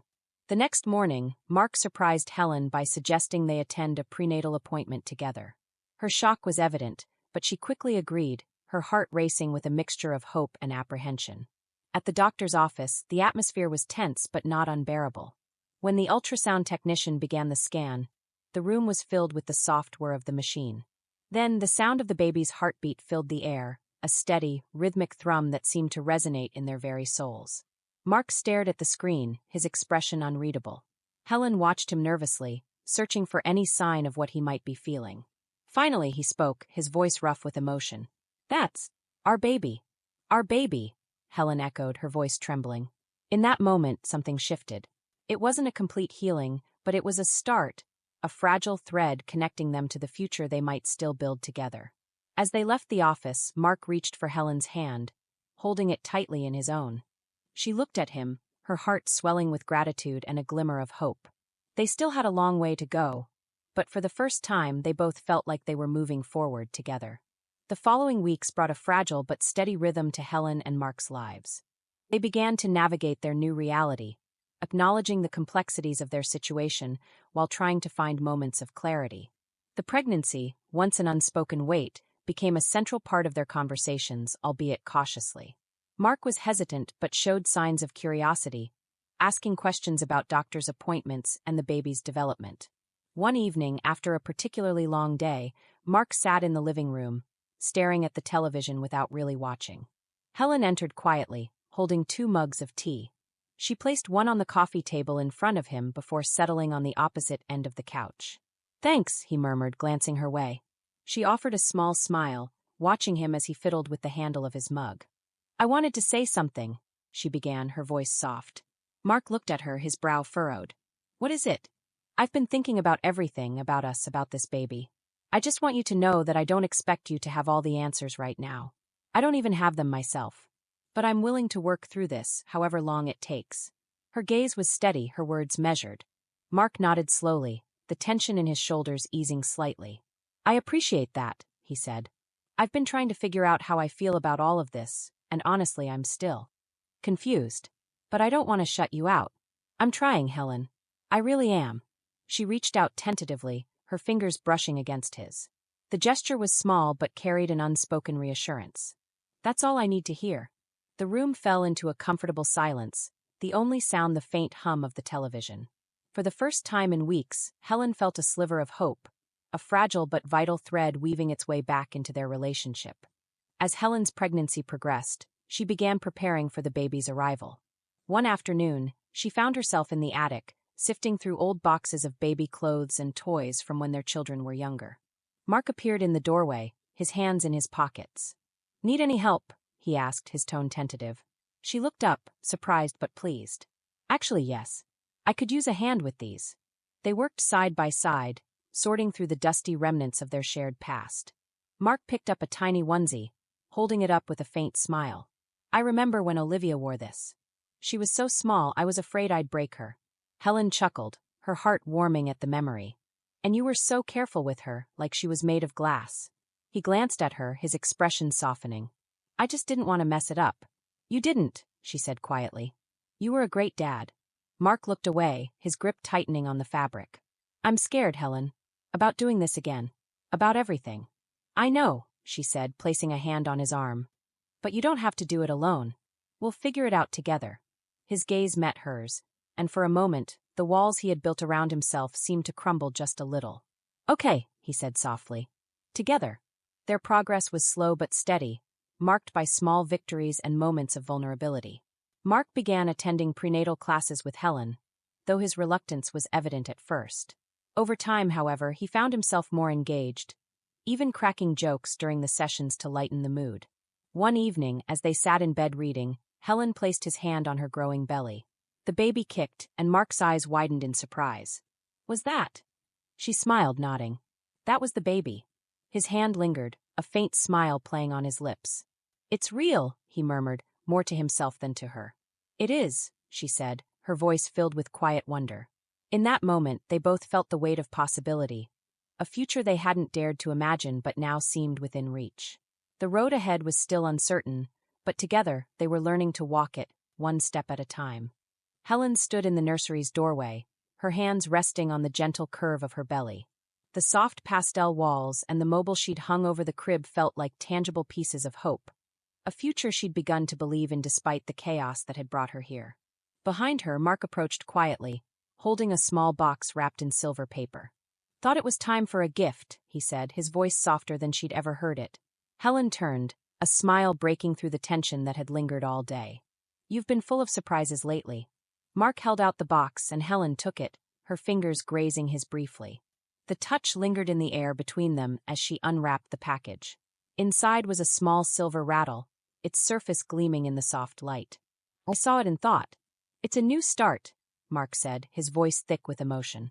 Helen ran her thumb over the smooth surface of the rattle, her eyes filling with tears. It's perfect, she whispered. Mark hesitated, his hands sliding into his pockets. I want to be here for you. For the baby. I know it's not going to be easy, but I've made my decision. I'm not running. Helen's gaze locked with his, the weight of his words settling in her chest. I'm scared, Mark, she admitted. Not just for me, but for everything this will mean for Olivia, for us. For the baby. We'll figure it out, he said, his voice steady. One step at a time. The sound of a car pulling into the driveway broke the moment. Helen stiffened, her eyes darting toward the window. Olivia was home, and the conversation they'd been avoiding for weeks could no longer be postponed. Mark followed her gaze, his shoulders tensing. Do you want me to talk to her first? Helen shook her head, her hand resting on her belly. No, this is something we need to do together. Olivia's footsteps echoed through the house, each one drawing closer to the nursery. When she appeared in the doorway, her expression shifted from confusion to concern. Mom, Mark, what's going on? She asked, her gaze flicking between them. Helen took a deep breath, her hand instinctively seeking Mark's. He grasped it firmly, grounding her. Olivia, there's something we need to talk about, Helen began, her voice trembling slightly. Olivia's brows furrowed, her arms crossing defensively. This sounds serious. It is, Mark said, stepping forward. But it's something we want you to hear from us, not anyone else. The room grew unbearably quiet as Helen searched for the right words. I'm pregnant, she said finally, her voice barely above a whisper. Olivia's eyes widened, her shock palpable. What? Mom, are you serious? Helen nodded, her grip on Mark's hand tightening. Yes. And Mark is the father. The silence that followed was suffocating. Olivia's face went through a whirlwind of emotions, shock, confusion, betrayal. You're kidding, right? Tell me this is some kind of sick joke. It's not a joke, Mark said, his voice steady but tinged with regret. I know this is a lot to process, and it's not what anyone planned. Planned? Olivia interrupted, her voice rising. This is a disaster. How could you two? How could you let this happen? Helen stepped closer, her eyes pleading. Olivia, I know this is hard. It's complicated and messy, but I need you to understand. Understand? Olivia's laugh was hollow, almost bitter. How am I supposed to understand this? My stepmom and... My! Her words faltered, and tears welled in her eyes. Helen reached for her, but Olivia stepped back, shaking her head. I need to get out of here, she said, her voice breaking. She turned and walked away, the front door slamming moments later. Helen sank onto the edge of the crib, her head in her hands. Mark crouched beside her, his hand resting lightly on her knee. She just needs time, he said, though his own voice wavered. Helen looked up, her face streaked with tears. What if time isn't enough? What if she never forgives us? Mark's jaw tightened, but he didn't have an answer. Instead, he wrapped his arms around her, holding her as she cried. The days that followed were a whirlwind of tension and uncertainty. Olivia stayed with a friend, her silence echoing louder than words. Helen and Mark tried to give her space, but the void her absence created was a constant reminder of how fragile everything still was. Finally, after a week of waiting, Olivia came home. She stood in the living room, her posture stiff and her expression guarded. I'm not saying I'm okay with this, she began, her voice cold. But I don't want to lose my mom. Or whatever you are now, she added, glancing at Mark. Helen stepped forward, her eyes filled with gratitude and sadness. You'll always be my daughter, Olivia. That will never change. Olivia's eyes softened slightly, but she held her ground. This is going to take time. A lot of time. Mark nodded, his voice quiet. We'll give you as much time as you need.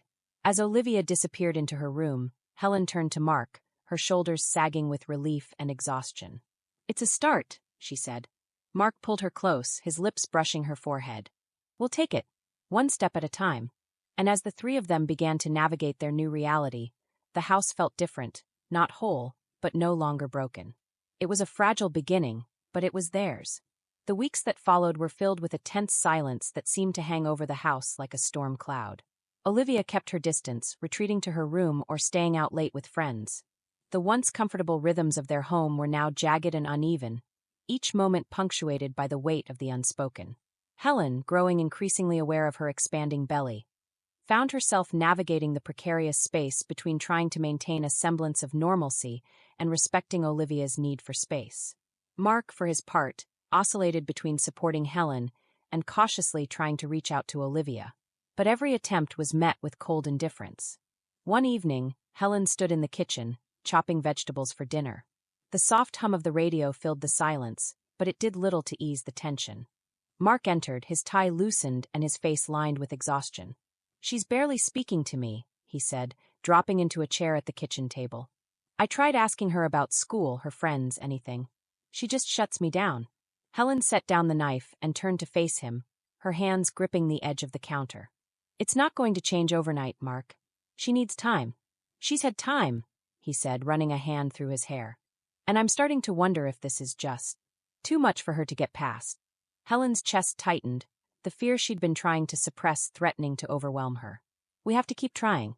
For her. For us. For the baby. Mark nodded, his gaze falling to the floor. I just don't know how much more distance we can handle before it breaks us. The sound of the front door opening cut through their conversation. Olivia walked in, her backpack slung over one shoulder and her expression neutral. She glanced at them briefly before heading toward the stairs. Olivia, Helen called, her voice gentle but firm. Can we talk? Please. Olivia hesitated, one hand on the banister. She turned slowly, her eyes narrowing slightly. What is there to talk about? You already said everything. Helen stepped closer, her hands clasped tightly in front of her. I know this isn't easy, and I don't expect it to be. But I love you, Olivia. That hasn't changed, and it never will. Olivia's expression flickered, a hint of the vulnerability beneath her anger breaking through. You say that, but everything else has changed. How am I supposed to believe anything anymore? Mark stood, his voice calm but resolute. Because it's the truth. No matter what's happened, we're still a family. And families find a way to move forward. Olivia's gaze darted between them, her jaw tightening. Moving forward doesn't erase what you've done. No, it doesn't, Helen said softly. But it's the only way we can start to heal. For a moment, the silence between them was deafening. Then Olivia sighed, her shoulders slumping slightly. I don't know if I can forgive you. Not yet. That's okay, Helen said, her voice steady despite the ache in her chest. We're not asking for forgiveness right now. We're just asking for a chance to show you that we can be better. Olivia didn't respond immediately. She looked at them both, her expression unreadable, before nodding slightly. I'll think about it, she said, turning and heading upstairs. Helen sank into the nearest chair, her hands trembling. Mark moved to her side, placing a comforting hand on her shoulder.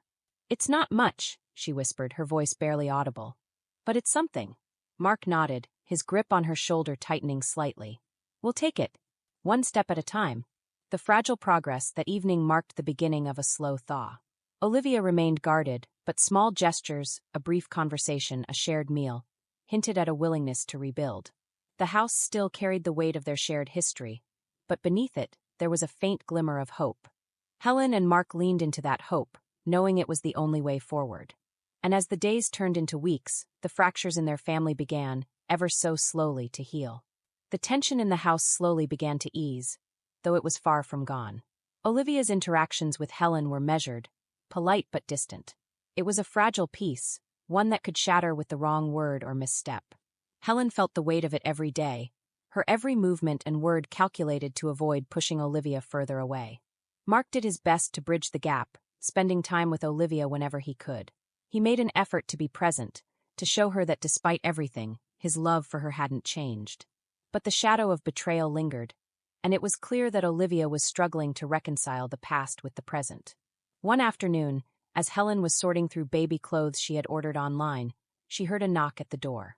She looked up to see Olivia standing in the doorway, her arms crossed and her expression unreadable. "Can I talk to you?" Olivia asked, her tone cautious. Helen set down the tiny onesie she'd been folding and nodded. "Of course. Come in." Olivia hesitated before stepping into the room. She glanced at the baby clothes on the bed, her eyes lingering on the pastel colors and soft fabrics. "It's weird," she said finally, her voice barely above a whisper. "What is?" Helen asked gently. "Thinking about having a sibling," Olivia admitted. "It's not something I ever expected." Helen nodded, her hands resting in her lap. "I understand. It's a big change for all of us." Olivia's gaze dropped to the floor.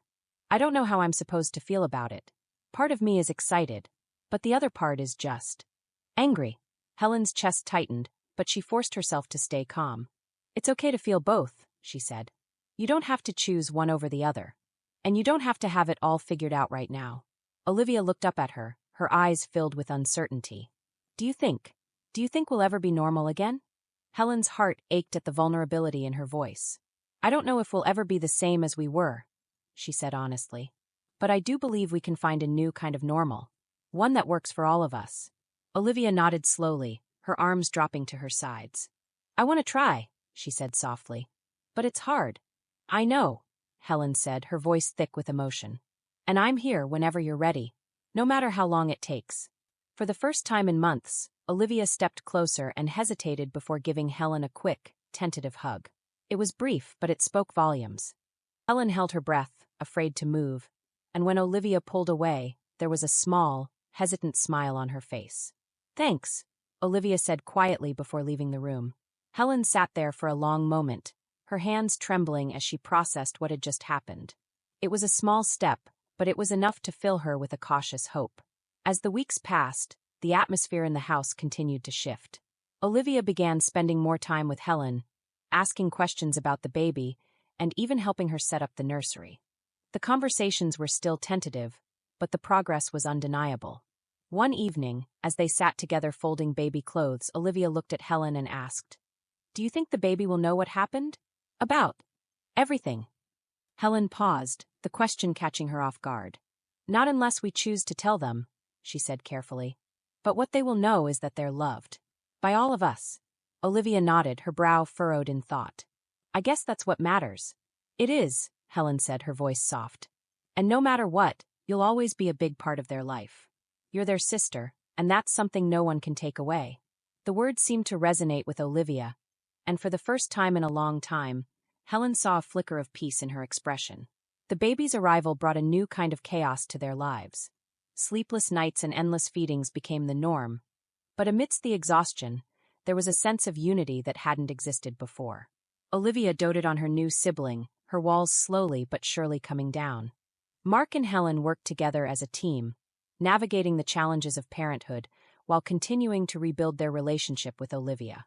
It wasn't perfect, there were still moments of tension and unspoken feelings, but it was progress. As they stood together one evening, watching Olivia cradle the baby with a tenderness that belied her age.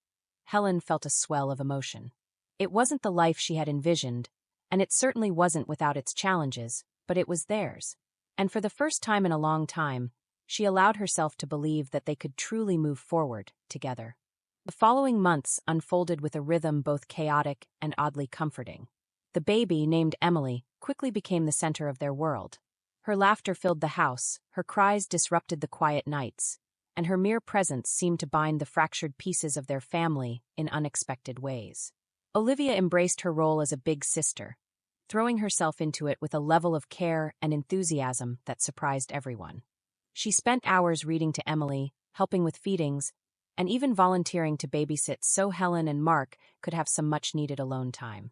It was as though caring for Emily gave Olivia a sense of purpose, a way to channel her complicated feelings into something positive. But not everything was perfect. The weight of the past still lingered, a shadow that sometimes crept into the quiet moments. Helen often caught Olivia staring at her with a look she couldn't quite decipher, part curiosity, part unease. Mark, too, seemed more reserved than usual, as if he were carefully navigating a fragile piece he didn't want to shatter. One evening, as Helen rocked Emily to sleep, she felt Olivia's presence in the doorway. Turning, she saw the teenager leaning against the frame, her arms crossed and her expression thoughtful. "She looks like you," Olivia said softly, nodding toward the baby. Helen smiled faintly. "You think so?" "Yeah, but she has Dad's eyes," Olivia added, her gaze dropping to the floor. "It's weird, seeing her and realizing she's part of all of us." Helen didn't respond immediately, unsure of how to navigate the sudden vulnerability in Olivia's tone. "Family is complicated," she said finally. "But what matters is that she's loved. By all of us." Olivia nodded slowly, her eyes flicking back to Emily. "I do love her," she said, her voice barely above a whisper. Even if things still feel messy." "That's okay," Helen replied, her own voice soft. "Love doesn't have to be perfect. It just has to be real." Mark's efforts to reconnect with Olivia were more deliberate. He began taking her out for lunch on weekends, picking up their old tradition of father-daughter hikes, and making a point to attend her soccer games, no matter how busy his work schedule became. Slowly but surely, Olivia's walls began to lower, and their bond started to mend. One day, after a particularly grueling hike, Olivia turned to him as they rested on a rocky outcrop overlooking the valley below. "Do you think things will ever be normal again?" she asked, her voice tinged with doubt. Mark hesitated, choosing his words carefully. "I don't think we can go back to what we had," he said honestly. "But I do think we can create something new, something better." Olivia considered his words, her expression unreadable. "I want to believe that," she said finally. "I really do. And you don't have to believe it all at once," Mark said gently. "It's okay to take your time. I'm not going anywhere." She nodded, a faint smile tugging at her lips. "Thanks, Dad."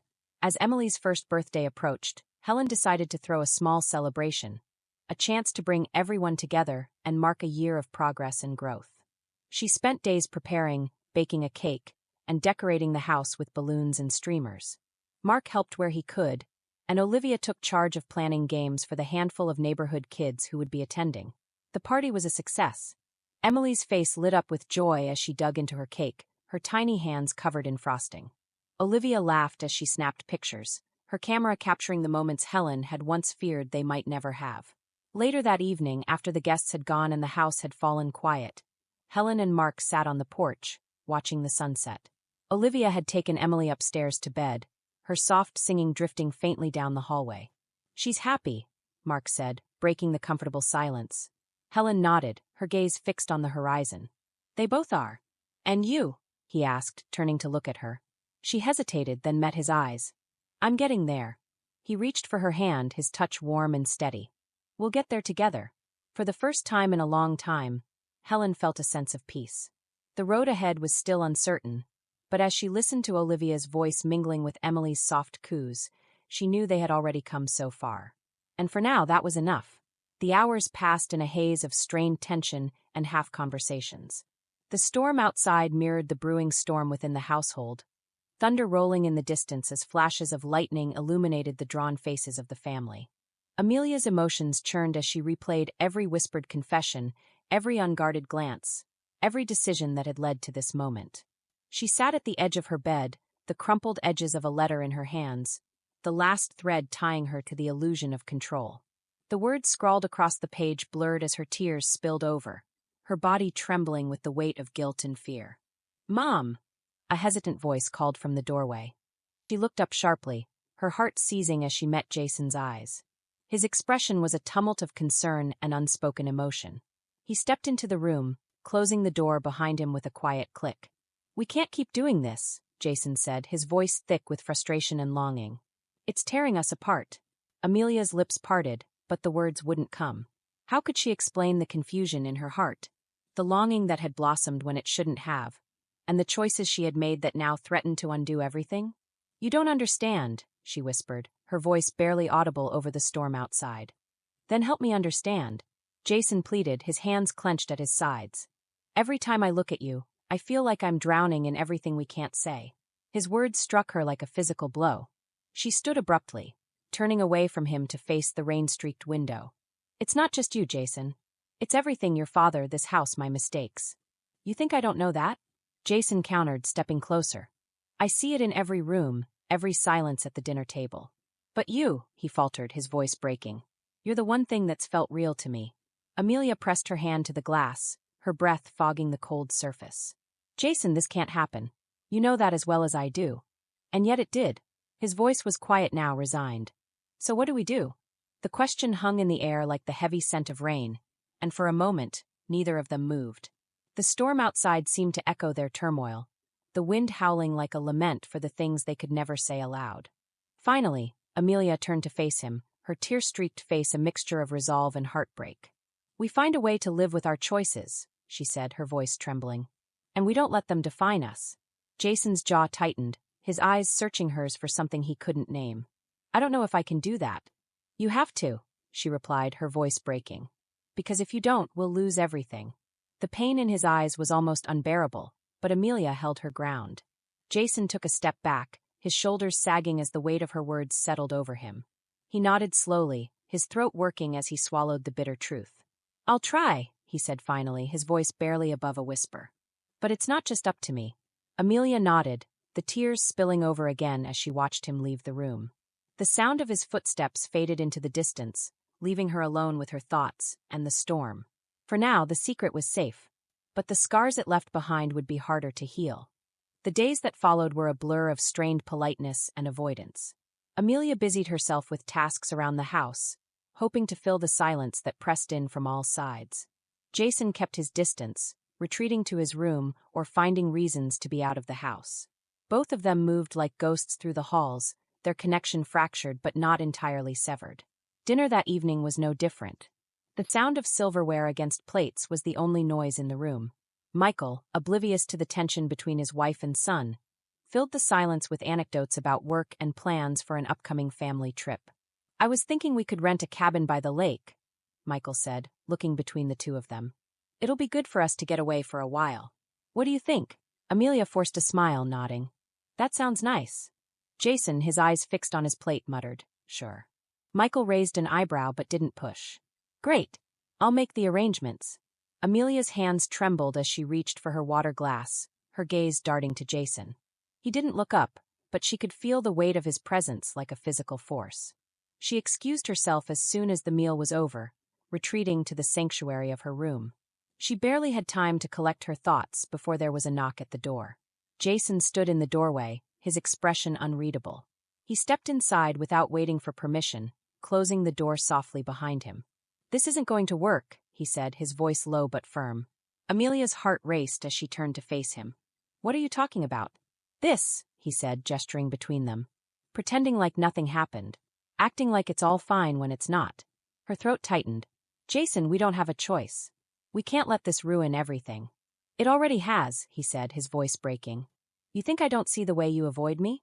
The way you can't even look at me without—" "Stop," she interrupted, her voice sharp. "You don't understand what's at stake here." "Then tell me," he demanded, stepping closer.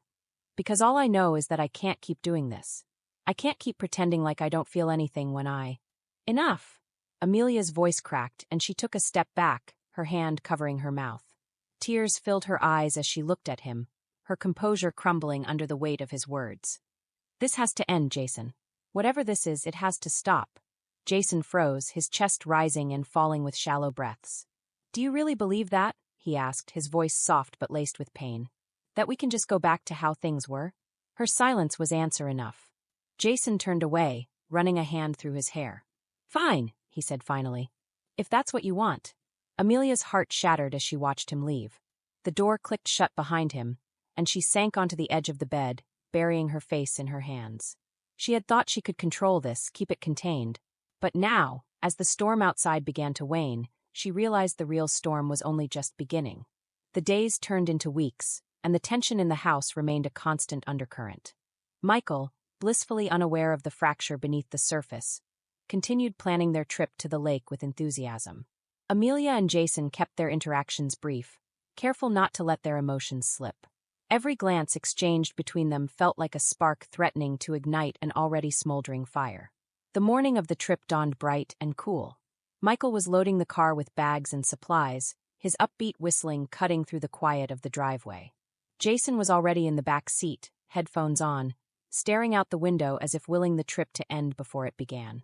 Amelia hesitated by the front door, her hand gripping the strap of her bag, so tightly her knuckles turned white. You okay, hon? Michael's voice startled her. She forced a smile, nodding. Just making sure we didn't forget anything. We'll be fine, he assured her.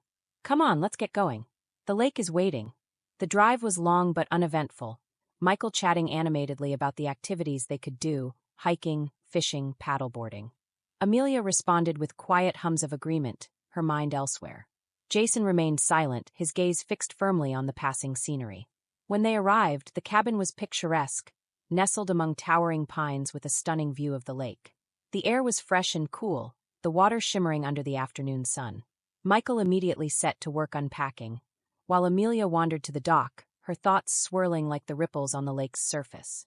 You're quiet, Jason's voice broke through her reverie. She turned to see him standing a few feet away, his hands shoved into his pockets. His tone was casual, but his eyes carried a weight that made her chest tighten. I needed some air, she said simply. Jason stepped closer, his gaze never leaving hers. I didn't think you'd come. It's a family trip, she replied, her voice barely above a whisper. I didn't have much of a choice. He nodded, his expression unreadable. Neither did I. Amelia's breath hitched, the unspoken words between them hanging heavy in the air. She opened her mouth to respond, but Michael's cheerful shout from the cabin interrupted them. Hey, dinner's not going to cook itself. Amelia turned away quickly, her heart pounding as she headed back toward the cabin. Jason lingered by the dock for a moment, his jaw clenched as he watched her retreating figure. That evening, the family sat around the dinner table, the cabin filled with the smell of roasted chicken and freshly baked bread. Michael, ever the optimist, kept the conversation lively, regaling them with tales from his childhood trips to the lake. You should have seen my dad trying to teach me how to fish, he said with a laugh. I think we scared off every fish in the lake with our shouting. Jason smirked faintly, though his eyes flicked toward Amelia more often than not. She kept her gaze firmly on her plate, her appetite non-existent. After dinner, Michael suggested a board game. Jason declined, claiming he was tired. Amelia excused herself shortly after, retreating to the small bedroom she and Michael shared. She sat on the edge of the bed, staring out the window at the darkened lake, the weight of Jason's gaze still lingering on her skin. Late that night, unable to sleep, Amelia stepped out onto the porch. The cool air was a welcome reprieve, and the gentle lapping of the water against the dock was soothing in its consistency. She wrapped her arms around herself, her breath visible in the crisp air. You can't keep avoiding me, Jason's voice startled her, low and steady in the darkness. She turned to see him standing a few feet away, his expression shadowed but intense. This isn't the time or place, she whispered, glancing back toward the cabin. Then when? He pressed, stepping closer. Because every time I try to talk to you, you shut me out. Her heart pounded as she shook her head. We can't do this, Jason. It's not right. Don't you think I know that? He said, his voice rising slightly. But it doesn't make it go away. It doesn't change how I feel. Amelia's chest tightened as his words sank in. She looked away, tears stinging her eyes. You have to stop this. For both our sakes. Jason's hand clenched at his side, the tension in his body visible. I wish I could, he said quietly. But I can't. The sound of footsteps from inside the cabin made them both freeze. Amelia stepped back, her heart racing as Michael's silhouette appeared in the doorway. "You two okay out here?" he asked, his tone light but curious. Amelia forced a smile, nodding quickly. "Just couldn't sleep. Jason was keeping me company." Michael raised an eyebrow but didn't press further. "Well, don't stay out too long. It's getting cold." As Michael retreated back inside, Jason's gaze lingered on Amelia for a moment longer before he turned and walked away, leaving her alone with the chaos swirling in her mind. As the days passed, tension in the house hung like a dark cloud, thick and oppressive. The air between Margaret and Daniel felt stifling, each moment pregnant with the unspoken tension of their last conversation. Neither of them knew how to bridge the growing chasm between them. Every word, every glance, only seemed to push them further apart. One evening, Margaret sat on the balcony, staring out at the moonlit sky. The sound of Daniel's footsteps on the gravel path startled her. He paused for a moment, unsure whether to approach. His hands trembled, a sign of the anxiety gnawing at him. "Margaret," he said softly, his voice almost a whisper. "I've been thinking about what happened." "What's happening?" She turned slowly, meeting his gaze. For a moment, they both just stared at each other, trying to read the silence. Then Margaret took a deep breath. "We can't keep pretending, Daniel," she said. Her voice cracked, and for the first time in weeks, tears filled her eyes. This isn't something we can fix by ignoring it." Daniel's heart sank as he realized the truth in her words. There was no denying what they had done. The betrayal, the guilt, it all hung between them like a fog they couldn't see through. "I'm sorry," he whispered, the weight of his own remorse crushing him. "I don't know how to fix this either. But I want to try. I need to try." Margaret wiped her eyes, turning away from him. "Do you?" she asked, her voice shaking. "Do you really want to try, or is it just that you're scared of what comes next?" Daniel took a step closer, but she held up her hand, stopping him. "Don't," she said. "Don't make promises you can't keep." The words stung more than he expected. He felt the ache of the past few days, the struggle of pretending that everything was fine when nothing was. The truth was, he didn't know if he could fix things, if there was even a way back. But he had to try. "I don't want to lose you, Margaret," he said, his voice steady despite the torrent of emotions inside. "I'm willing to do whatever it takes. I just need you to tell me what to do." She looked up at him then, her eyes filled with sorrow but also something else, perhaps a flicker of the woman he had once known. "I don't know, Daniel. I don't know if we can fix this. But I don't think we can keep going like this, pretending it doesn't matter." "I don't want to pretend anymore," he said, taking another step forward. "I want to face it. I want to face whatever comes." Margaret took a deep breath and turned toward him. For a long moment, they simply stood there, the distance between them thick with unresolved emotions. Then she spoke, her voice quiet but firm. "We need time. Time to figure out if there's a way forward for us. I can't promise anything, Daniel. But I'm willing to see where it goes if you're willing to fight for it." His heart leapt in his chest. "I'll fight for it," he promised, the sincerity in his words echoing in the quiet night air. Margaret nodded slowly. "Then let's see if we can rebuild. One day at a time." The night stretched on in silence, but for the first time in weeks, Daniel felt a glimmer of hope. They didn't have all the answers. They couldn't undo the damage that had been done. But for the first time, they were both willing to try, to rebuild whatever was left of their fractured bond. In that moment, under the dark sky, Daniel realized that the road ahead would be long and difficult. But it was a road they would face together. And for now, that was enough.